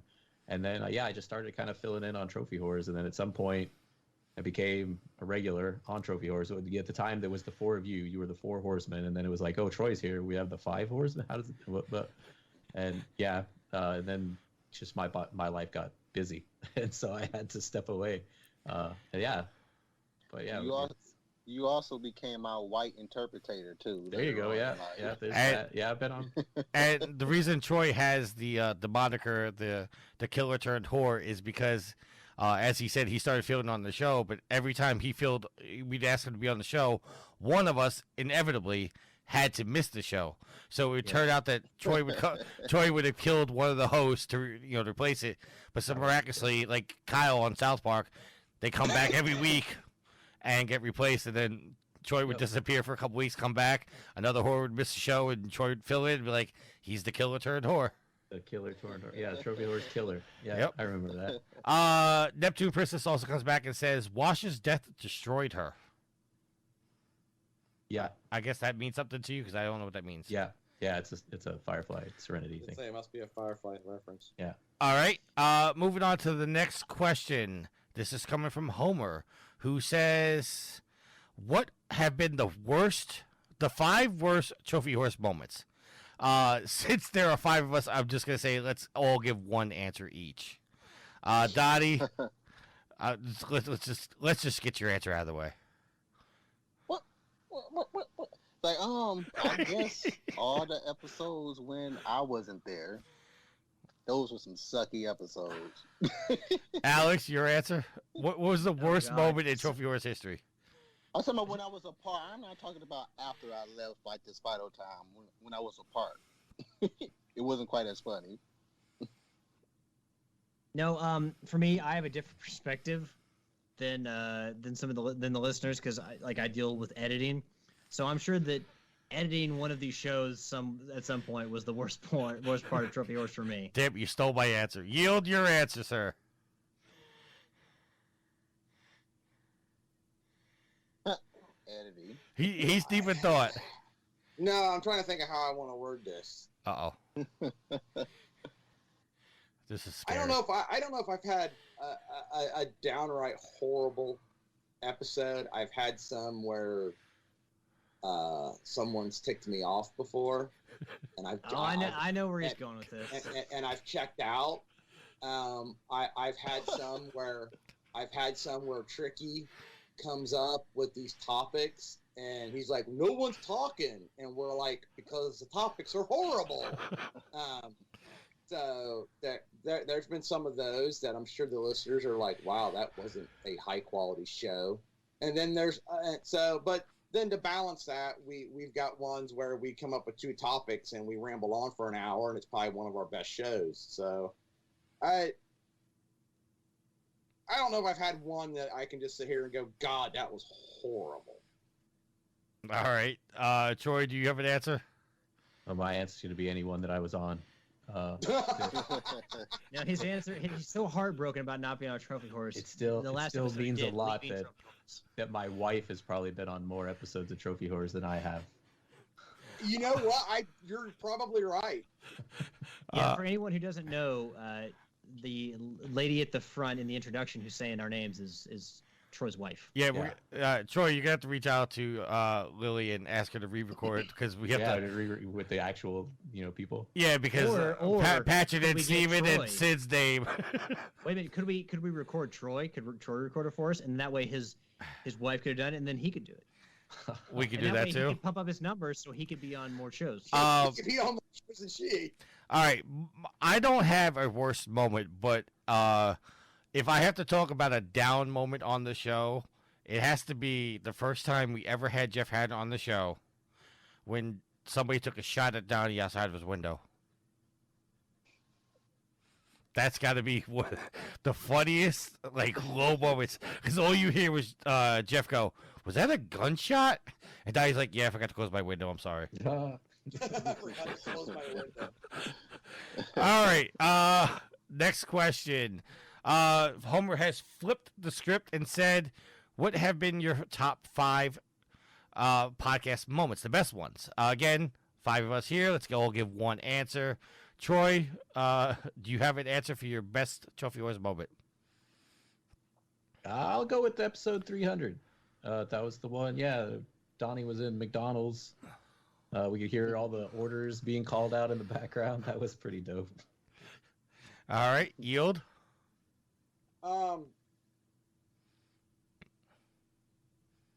If anybody steals my answer, I'm going to be very upset. I probably will. Then I'm not letting you go first. I don't know. I've liked the episodes when Jeff comes on.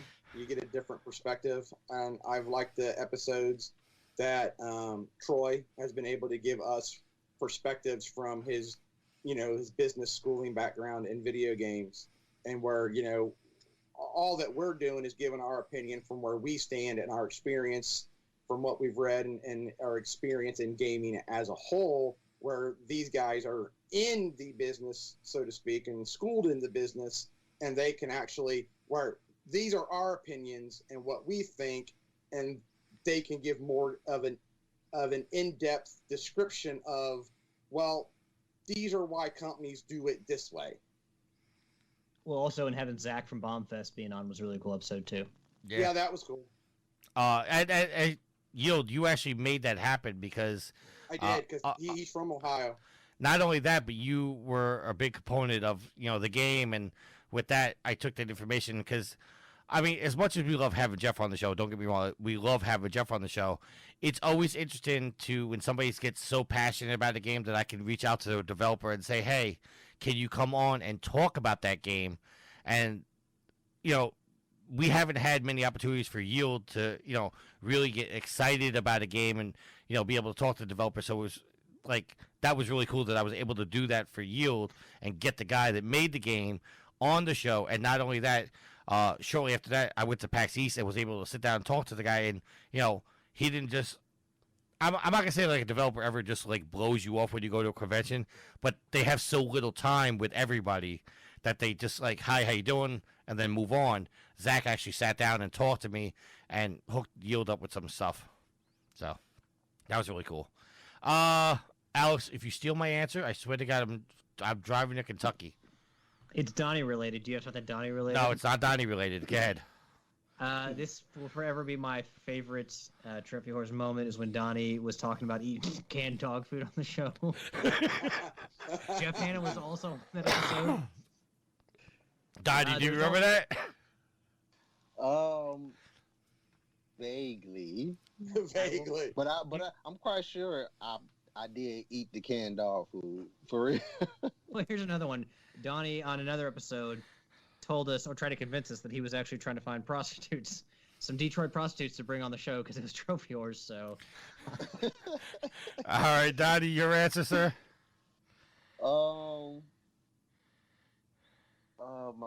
Probably the famous. My favorite moment is probably the convention because I got to travel. That's actually my first time being on a plane. PAX East was fun. Yeah. Yep. My first time being on a plane. Also hated being on the plane, not because I'm afraid of heights. That freaking ear popping junk, I was so uncomfortable. The whole entire flight, it was so uncomfortable because it happens going up and coming down. And coming from Detroit to Boston is like going around the corner in a airplane. So it's basically going up and then coming right back down. So I'm like, oh, I'm so uncomfortable with the whole ride. But the event was dope. I got the chance to go to my first convention and do some me being serious, doing interviews. I know it's hard to think I being serious about something, but I was, of course, being me at the same time. And I think you got to meet one of your somebody you were a big fan of. I think it was Chris from Screw Attack.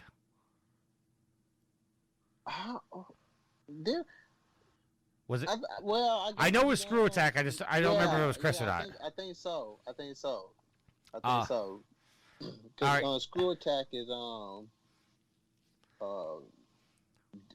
Sugar something teeth now. I think now. I don't know if I could remember. But anyway, yeah, that was dope. But my favorite episode is probably Frosty. Frosty? Polar Bear. Pac-Man Polar Bear. Yeah, Pac-Man Polar Bear. All right, I'm gonna give my answer. And I'm actually surprised that nobody touched on this because I'm pretty sure that I just thought of this, and if you don't touch on what I'm actually thinking of, I'm gonna say it. Still love Donny, but I actually thought of something, but I think Tricky's going to. Yeah, my absolute favorite moment on this show was when we received an email and it touched all of our hearts, and we were able to actually bring on the person that sent the email. It birthed a brand new transition in our show where we went from trophies and tips to dedicating a segment on the show called Sophie's Trophies. By far, my favorite moment on the show was getting that email from Sid and it changing my life. I don't want to speak for the other gentleman here, but that moment really changed my life, and it really gave me a fire to keep doing the show because at certain points, if anybody does a podcast, they know this. At certain points of doing a podcast, you hit a down point where it becomes a struggle to record every week, and you want to stop. But then when you receive an email like we did from Sid, it lights that fire under your ass. Now, with that being said, Alex, is that what you were going to touch on? Yeah, no, that was actually exactly it, because I thought of it. I was like, wait a minute, we got that email from Sid. And you know, like I said, I've had a lot of good moments with Donny. Donny's made me laugh. But like that moment, I think overrides everything else. Even with all the great interactions with people we've had on here, Jeff, Zach, just Troy, Daryl, just anybody who's been on the show, that moment was like, it makes you reevaluate your podcast and see the value in it, because people don't take themselves too seriously doing video game podcasts. And you never think that your podcast is like a big deal or like something that impacts people's lives in any way.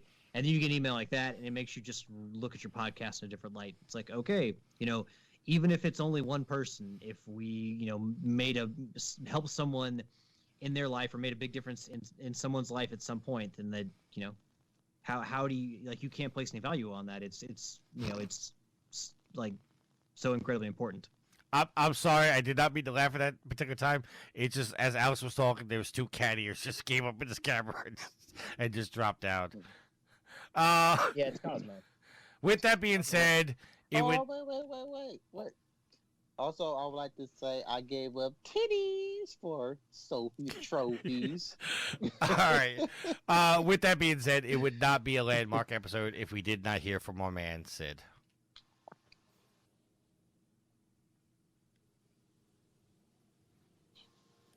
Hey guys, how you all doing? I'm Sid again with Sophie's Trophies for the special 500th episode of Trophy Whores. So congratulations to the guys. Here's to another 500. For this one, I'm going for the triple whammy. I'm doing this for the 500th, and I'm going to do one just for Tricky. The cheapest, tackiest platinum you can ever get. It's even easier than I Am Mayo, which, believe it or not, guys, that has actually happened. So, it costs 29p. It is a spooky game. It's called Spectre Woods. Very easy, very simple, takes a few minutes to do. So, let's just get into it. As always, all these trophies are common trophies. There are only 12. The first one is Spectre Wooded, which is a platinum, and that says Conquered the Spectre Woods. Next one, Venturing Forth, complete the first level. It is basically walk forward, find somewhere, and you've done. Next one, Harrowing Journey, complete the second level. Now, the second level gets really interesting, guys. You walk forward, fire a gun, and find something.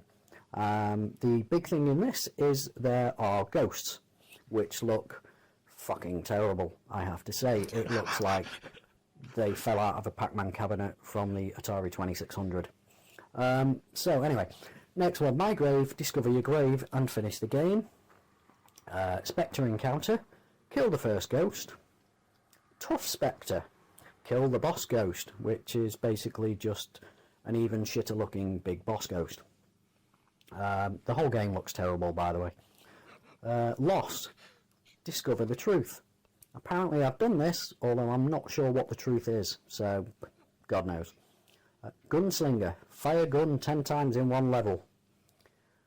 Botanist, make the first flower grow. So I've no idea what you do to do that, but apparently you do it.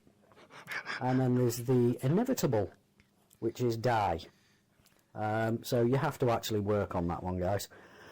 Disappearance, complete the opening cutscene, such as it is. And then Flawless Victory, complete level 2 without taking any damage, which will take you all of about a minute and a half. So yeah, a really quick one, that. I've not done this for a while. And yeah, definitely in honor of Tricky, because he loves this shit. So yeah, Spectre Woods, 29p, very simple platinum, looks like shit. So yeah, hope I've sold that game to you guys. So take it easy, here's to another 500, and keep getting those trophies. Bye. That was great. I like when Sid's a lot more sarcastic about the game he's playing, because I don't think I've ever heard Sid curse. I noticed you covered your mouth every time he did. Maybe it's the British accent, but like whenever I hear British accents, I expect people to be more polite than most of American society, where we'll just, hurl out cuss words in any turn. Yeah. I loved watching you guys' reactions as he was doing it, because Joy just looked so like, what the hell are we listening to right now? Oh, that was great. That was awesome. Yeah, thank you, Sid. Thank you very much. All right, going back to our questions. These are, I guess, kind of more joke questions. JT asks, would you rather have 14,000? Would you rather have 14,000 common trophies or 1,000 ultra rare trophies?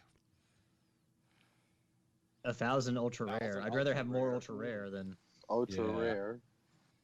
I think I'm on board with that. Dude, I've said it before. Like, I would rather have 100 trophies in really good games than have 1,000 trophies in really bad games. All right, Yield. I know you answered, but I don't think you got heard over the shuffle. I agree with everybody else. Yeah, I agree. Although the more trophies, the better. But yeah, I'd like 1,000, so at least these guys can stop giving me shit about playing my rat plats. Only to chumps. Oh no, we're not going to stop giving. We're not going to stop giving you shit. All right, and the last question is coming from Harry. I think I already know the answer to this, but what would you rather have? 400 garbage platinum trophies or 100 AAA? 100 AAA. AAA. Yep. All right, and Jay. Tricky answer. The 400, of course. Well, of Oh, course. bullshit. You don't believe that. And see, and the sad thing is, he ain't even at that 400 yet. Oh. All right, so I'm gonna play our last bit of audio before I ask the next question because I think this is might start a little bit of a conversation. So let's get into our last bit of audio. If I can move my mixer over. And this comes from a longtime fan of the show. He actually started his website and podcast at the exact same time we did. Hey, this is Matt from Drop Play Gaming Podcast down in Australia. I just want to say congratulations to Tricky Mick and the Trophy Horse team on 500 episodes. That is a hell of an achievement. So go on, you guys, and keep up the good work. Thank you, Matt. Thank you, Matt. All right. So now, when you say started at the exact same time, do you mean the same day, or do you mean like we actually miraculously uploaded at the exact same time? No, we actually both signed the contracts for our websites and uploaded our first podcast episode on the new site on the exact same day. So, all right. Joseph Priestley, former host of the Game Stuff podcast, now a host of that shitty ass Loot Brothers podcast. He wants to know. So mean. Well, they're losers, so you know. He wants to know: do we honestly see ourselves doing another 500 episodes? I don't know. That's like 10 years in the future. I'll be getting towards 50 then. God. I will be 50. I will be 50. I mean, I'm not saying that we're going to stop podcasting anytime soon, but another 10 years of podcasting, I don't know. I can't promise that, but I'm not going to also say that it's not going to happen. Yeah, Troy, 10 years will go by quicker than you think. Yeah, well, I got to say, this last 10 years went by pretty damn quick. Well, Troy, I don't. You know, the thing I gotta say is, who knows? It may take us longer to get to 1,000. We may just be like, you know what? We're just gonna back it off and do every other week, or who knows? Yeah, Troy. Do you see yourself being available for Trophy Horse in 10 years? God, I fucking hope so. I could probably make time for another episode in 10 years. And whether or not I'm available for the next 10 years for more episodes, I can't guarantee that. But I could probably make time for an episode. Heck, by then we can get Junior on. There you go. Donny? Well, I'll just answer going off my own, answering for my own podcast. Heck, yeah, I can see myself doing this for another 500 because I love talking about what I be talking about. And that's whatever we be talking about. Exactly. Whatever.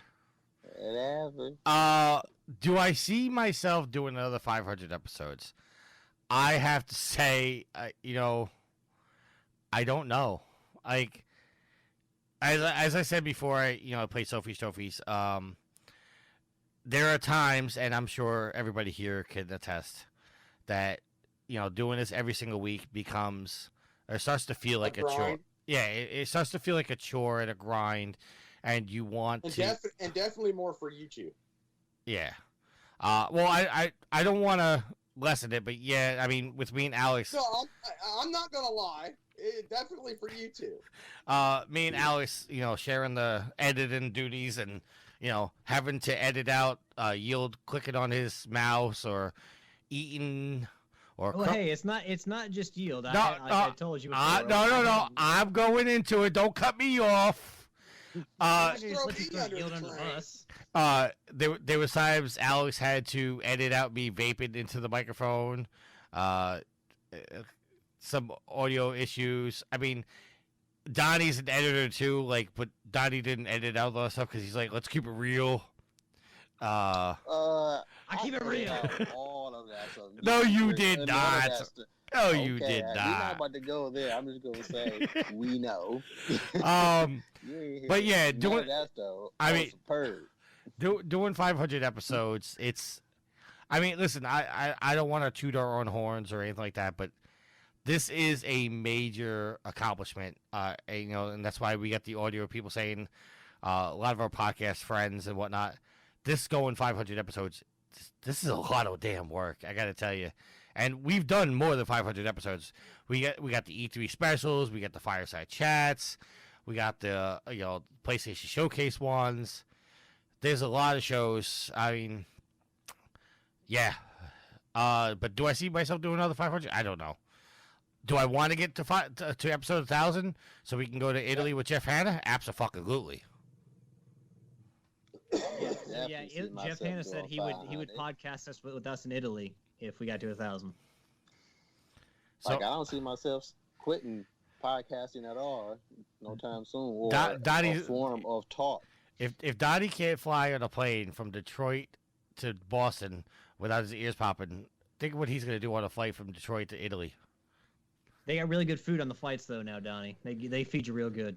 Well, I don't mind getting on a plane if I'm gonna be up in the air for a nice amount of time and not coming right back down, then I'd rather drive. Donnie, just remember, if you do go you can't drive to Italy.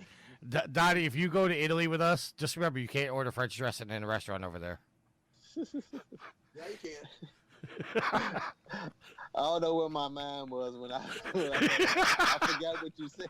I forgot you said when we was at where we was at. I picked up Donnie from the airport while we were waiting for Yield to land back with PAX East. We walked into an authentic Italian restaurant. Donnie goes, "Yeah, can I get French dressing for my salad?"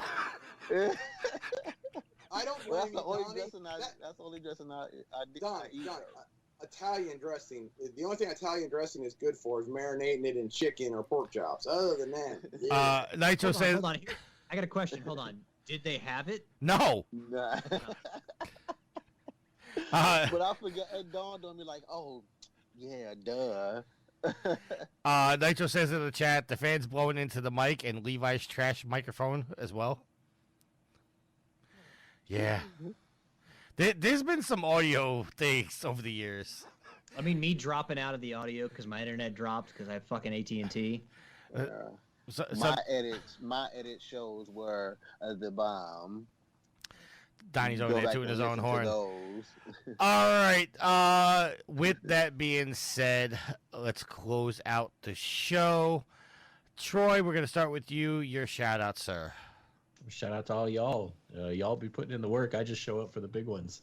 You make it easy for me. The Royal Rumbles. I just, I get to sit at home and relax while you guys do all the work, and then 500 comes and I'm on the show, But no, you guys do a great job.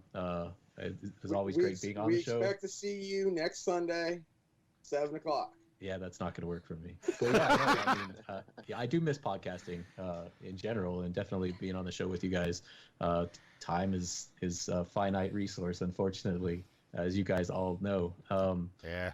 But yeah, no, I love podcasting. I love being on the show. You guys do great work. It's amazing the amount of time that you've been at it. I mean, we all remember the Sarcastic Gamer days, and it's great to see. Good times back on the internet. Yeah, it's great to see what has all come of Sarcastic Gamer, and the fact that a lot of it just continues to this day it's just great to see. Not the least of which is, of course, Extra Life. Thanks for having me on, guys. Thanks to my wife for letting me be on as well. I also just to remind everybody, one of the funny moments on Trophy Horse is when we brought Pac-Man Polar Bear onto episode 201. For the sole reason for him to experience what it's like to be on the 201st episode of a podcast. Yeah, we did that. Rest in peace, SG Blue. Yeah, I almost wore my SG Blue T-shirt today, actually. Donnie, your shout out, sir. I want to give a shout out to y'all for having y'all 500 episode. That is highly dope. Awesome. And give a shout out to Whatever Talk, my show. Go listen to it if you want conversation beyond gaming. Donnie, because we were on recently with Donnie. We recorded Yield, Tricky, and I all recorded with Donnie for an episode of Whatever Talk. Donnie, when's that episode of Whatever Talk come out? I'll get back at you. There's no time soon. We got a big backlog. Wouldn't have it any other way. Yep, but it was a good one. It was a good one. I don't know why Tricky be acting like he big time and can't talk about stuff because people after him or something. Listen, I got responsibilities. Yield your shout outs. You got a responsibility to go on Donnie's show and talk about whatever we be talking about. Yield your shout out, sir. Give a shout out to everybody who sent in a question or a video or a congratulations. Thank you. That is very much appreciated. A shout out to everybody who tuned into Twitch tonight or this evening. A shout out to Troy and Donnie for coming on and hanging out with some more shenanigery for 500. Shout out to Tricky and Alex for recording and doing the editing so well that they do. Shout out to the first snow of the year. It's melted already, but we had about an inch of snow this afternoon. Ragnarok begins. Yes. That snow can piss up a rope. I'm already over it. No, it's heading south. You're going to get it eventually. It can head to the Carolinas. And as always, a shout out to all of you, the pimps and the madams of the whoredom, for hanging out, interacting with us on Facebook, all that good stuff. So, yeah, here's to 500 more. That was perfect timing. Yes! That was absolute perfect timing. Alex, shout out DLC. Well, we'll get back to you, sir. That's how you gonna get back to DLC? That ain't never how it works. DLC. That ain't never how it worked ever. All right, Donnie, your DLC. And shout out to the listeners who came out and gave out their questions and who shouted me out, let me speak. Protested, keep it going, brother. That was Jurassic Park. That was Jurassic Parky. Jurassic. You know what's sad, Jurassic Parky, is the fact that he's giving you a shout out, but it means so much, but you can't even remember your name. Look. If Jurassic Parky if of age, he understand that he seen me take a little puff, so cut me some slack. Alex, your shout outs. I want to give a shout out to the listeners, the fans, the fuel to the fire that is Trophy Whores, the overall community of Trophy Whores. You know, everyone talks about how this is a big accomplishment for us, and I totally get that. But for anyone who has ever contributed to the show, regardless of how many episodes you've listened to, how many messages you've put into chats, how many times you've asked questions on Facebook, thank you for anyone who has been on this show, who has asked questions, who has listened to this show, who has told friends about this show. However you have contributed to the success of this podcast, all of this is because of you. So I just want to thank everybody who has contributed something to Trophy Horse, because you guys have helped us build this monster that is Trophy Horse, and without you guys, we could not have done any of this. So thank you very much for all of the community's contributions to this show. A shout out to Donnie and to Troy for setting aside 3 hours of their life to edit this to podcast. I'm not editing. Tonight. Wait, what did I sign up for? No. Believe me, Tricky's editing this. I made sure Tricky's editing this. Yeah, which means Tricky's probably just putting this out and not editing it. Well, I don't think we have to edit really anything as it is. I think we release it live. But yeah, Troy and Donnie, thank you guys for taking the time out of your lives to come podcast with us. It is good to have you guys on because you obviously helped build Trophy Horse. You guys were hosts. Donnie helped edit. You guys have been pillars of Trophy Horse. So thank you guys for coming on, and to your families for sacrificing this time so that we could have you guys on. It is it has been very, very nice to podcast with you guys again. Yeah. Oh yeah, I'm glad you recognize. Don't you have one more shout out? Haven't I recognized? Alex, don't you have one more shout out? Well, I want to shout out to Tricky and to Yield for this being a huge accomplishment and being so many years in the making. Obviously, could not have done this without community, but also specifically could not have done this without Tricky and without Yield. So thank you guys for podcasting with me every week or as often as you can, and just helping me, helping all of us build this community and build up this podcast. And last but not least, Cosmo, stop scratching on the door, you little bastard. Cosmo's getting a shout out. I want to give a shout out to Cosmo, one of our cats. He's a sweet boy, but sometimes he pisses me off. Shout out to, of course, my loving, awesome girlfriend Ashley. Obviously, as Troy mentioned, his wife, not caring that he got to spend 3 hours podcasting with us, but Ashley, sacrificing time that we could have all spent together as a family. Just allowing me to do the podcast every week. This show, editing is, and just recording and editing a podcast is a lot more work than people think. It's almost like another job at times. So I want to thank her for being an awesome partner and always supporting my podcast habits, my gaming habits. She is fantastic. So I love you, honey, and thank you for being someone who has always supported Trophy Horse and just being another part of the community that has been so good to us. As we saw with when Tricky's dad passed away and Tricky came onto the show, just like the community just kind of banding around him, and that's the kind of thing that we've created here, and it's been amazing. And yes, thank you, Alex, for touching on it a little bit. Shout out DLC package 2. Go ahead, Donny. Season pass, baby. I'm about to go a weepy eyed, and Donny just comes in with DLC. Go ahead, Donny. This is the family package edition. My family, wife, my kids. I do love y'all too. Put it out there. I do love my family. Yes. Do you love your family? I tolerate mine.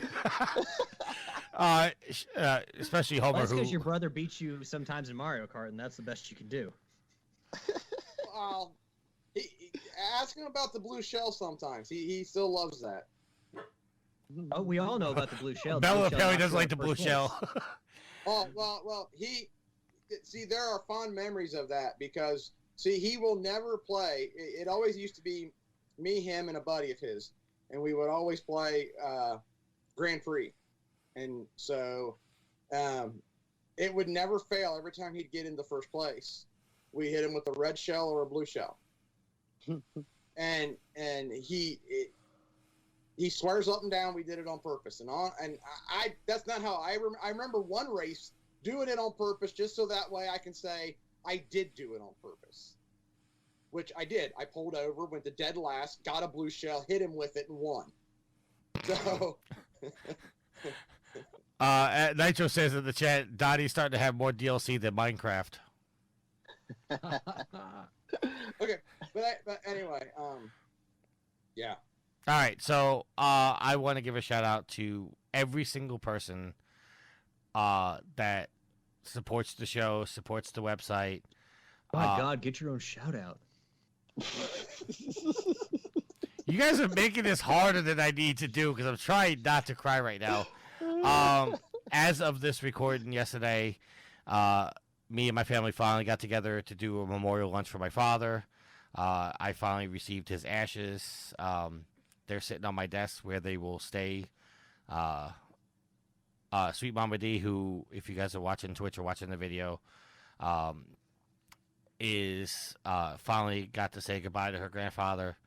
But as you guys have all pointed out and stated, family is extremely important to a lot of us. And I want to thank everybody's family.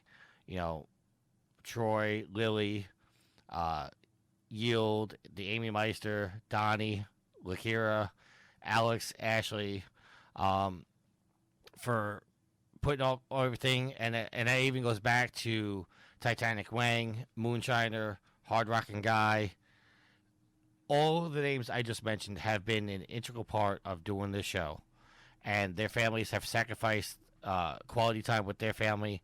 Sweet Mama D, as she's sitting on my lap right now, has sacrificed many nights of playing Uno or Fall Guys or whatever to be patient with me and sit down while I record, especially tonight where we've been doing this for 3.5 hours. I can't thank you guys enough. I cannot thank everybody enough for the love and support they gave when my father passed. As Sweet Mama D steals the pillow off my chair again because she loves the damn thing. Show everybody the pillow. Language. Oh, please. She's heard worse. Well, yeah, you live in New York. I'm a New Yorker through and through. I want to thank all of you guys, especially Donny, for not recording at McDonald's this week. Man, I'd have liked it if he'd have brought that back. Alex. We're all about the throwbacks here on Trophy Horse. Yes. Alex for helping me with the edit. I was hoping to have one more announcement this week on this episode, but apparently that announcement is going to have to wait until I get confirmation over something. Alex, and you'll know what I'm talking about, or at least they're... We do. You do? You, Alex, you know? Yeah, I do. Oh, I must have forgot then. There was a text about it. I mean, this was like, what, about month and a half ago. 6 weeks ago? Yeah, a month and a half ago. Oh, lots happened in a month and a half. Troy, I wish you nothing but success with your business, dude. Yeah. If any way, shape, or form that we can help you, let us know. We will be beta testers. We will do anything you want us to do. We're here for you, and I can't thank you enough. And I wish we could find a time for you to come on every week because the listeners absolutely love you, and they miss you, and they want you on the show. I miss you all too. For the WB fans, he's like Brock Lesnar. You can only bring him out so often because he's got to be special. He's got to stay special. And hold on. Wait. Troy, is there any make me chance blush. at any point we can buy some Acid Rain Studios gear? Like shirts? Yeah, I've actually been thinking about putting together some merch for sure. Once I get that done, I'll definitely hook y'all up for sure. Thank you, everybody. Seriously, I can't mention everybody. Thank you for the people in the Twitch chat. Thank you for people sending in questions, for building up the community. Our next goal is to get Yield a new microphone and get him on Discord. Or at least get him his new microphone hooked up. Discord isn't happening. You can forget about that. I do have the new microphone. Hold on here. He does have. Is that the microphone I bought you at PAX East? It does exist. No. This was the one that I did the review for. Oh, okay. I just don't hook it up every week. Oh, all right. Because the Rock Band one's a lot easier to hook up. You just plug it in. Where this one, I got to assemble it and set it up and. Maybe we'll send JT to your house to help you set it up. I mean, I did mine this week, but I also got to do an extra live stream soon. So, hey, I mean, it's not bad. The desk I podcast on isn't very big, so when we're done recording, I take it apart and put it away. Fucking huge. All right, so let's close. We're starting to ramble on. Before we close out, Sue Marvin D, do you want to say anything? Happy 500.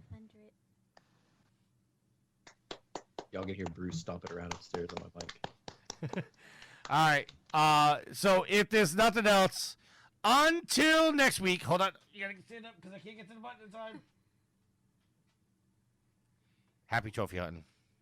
Later. Peace out.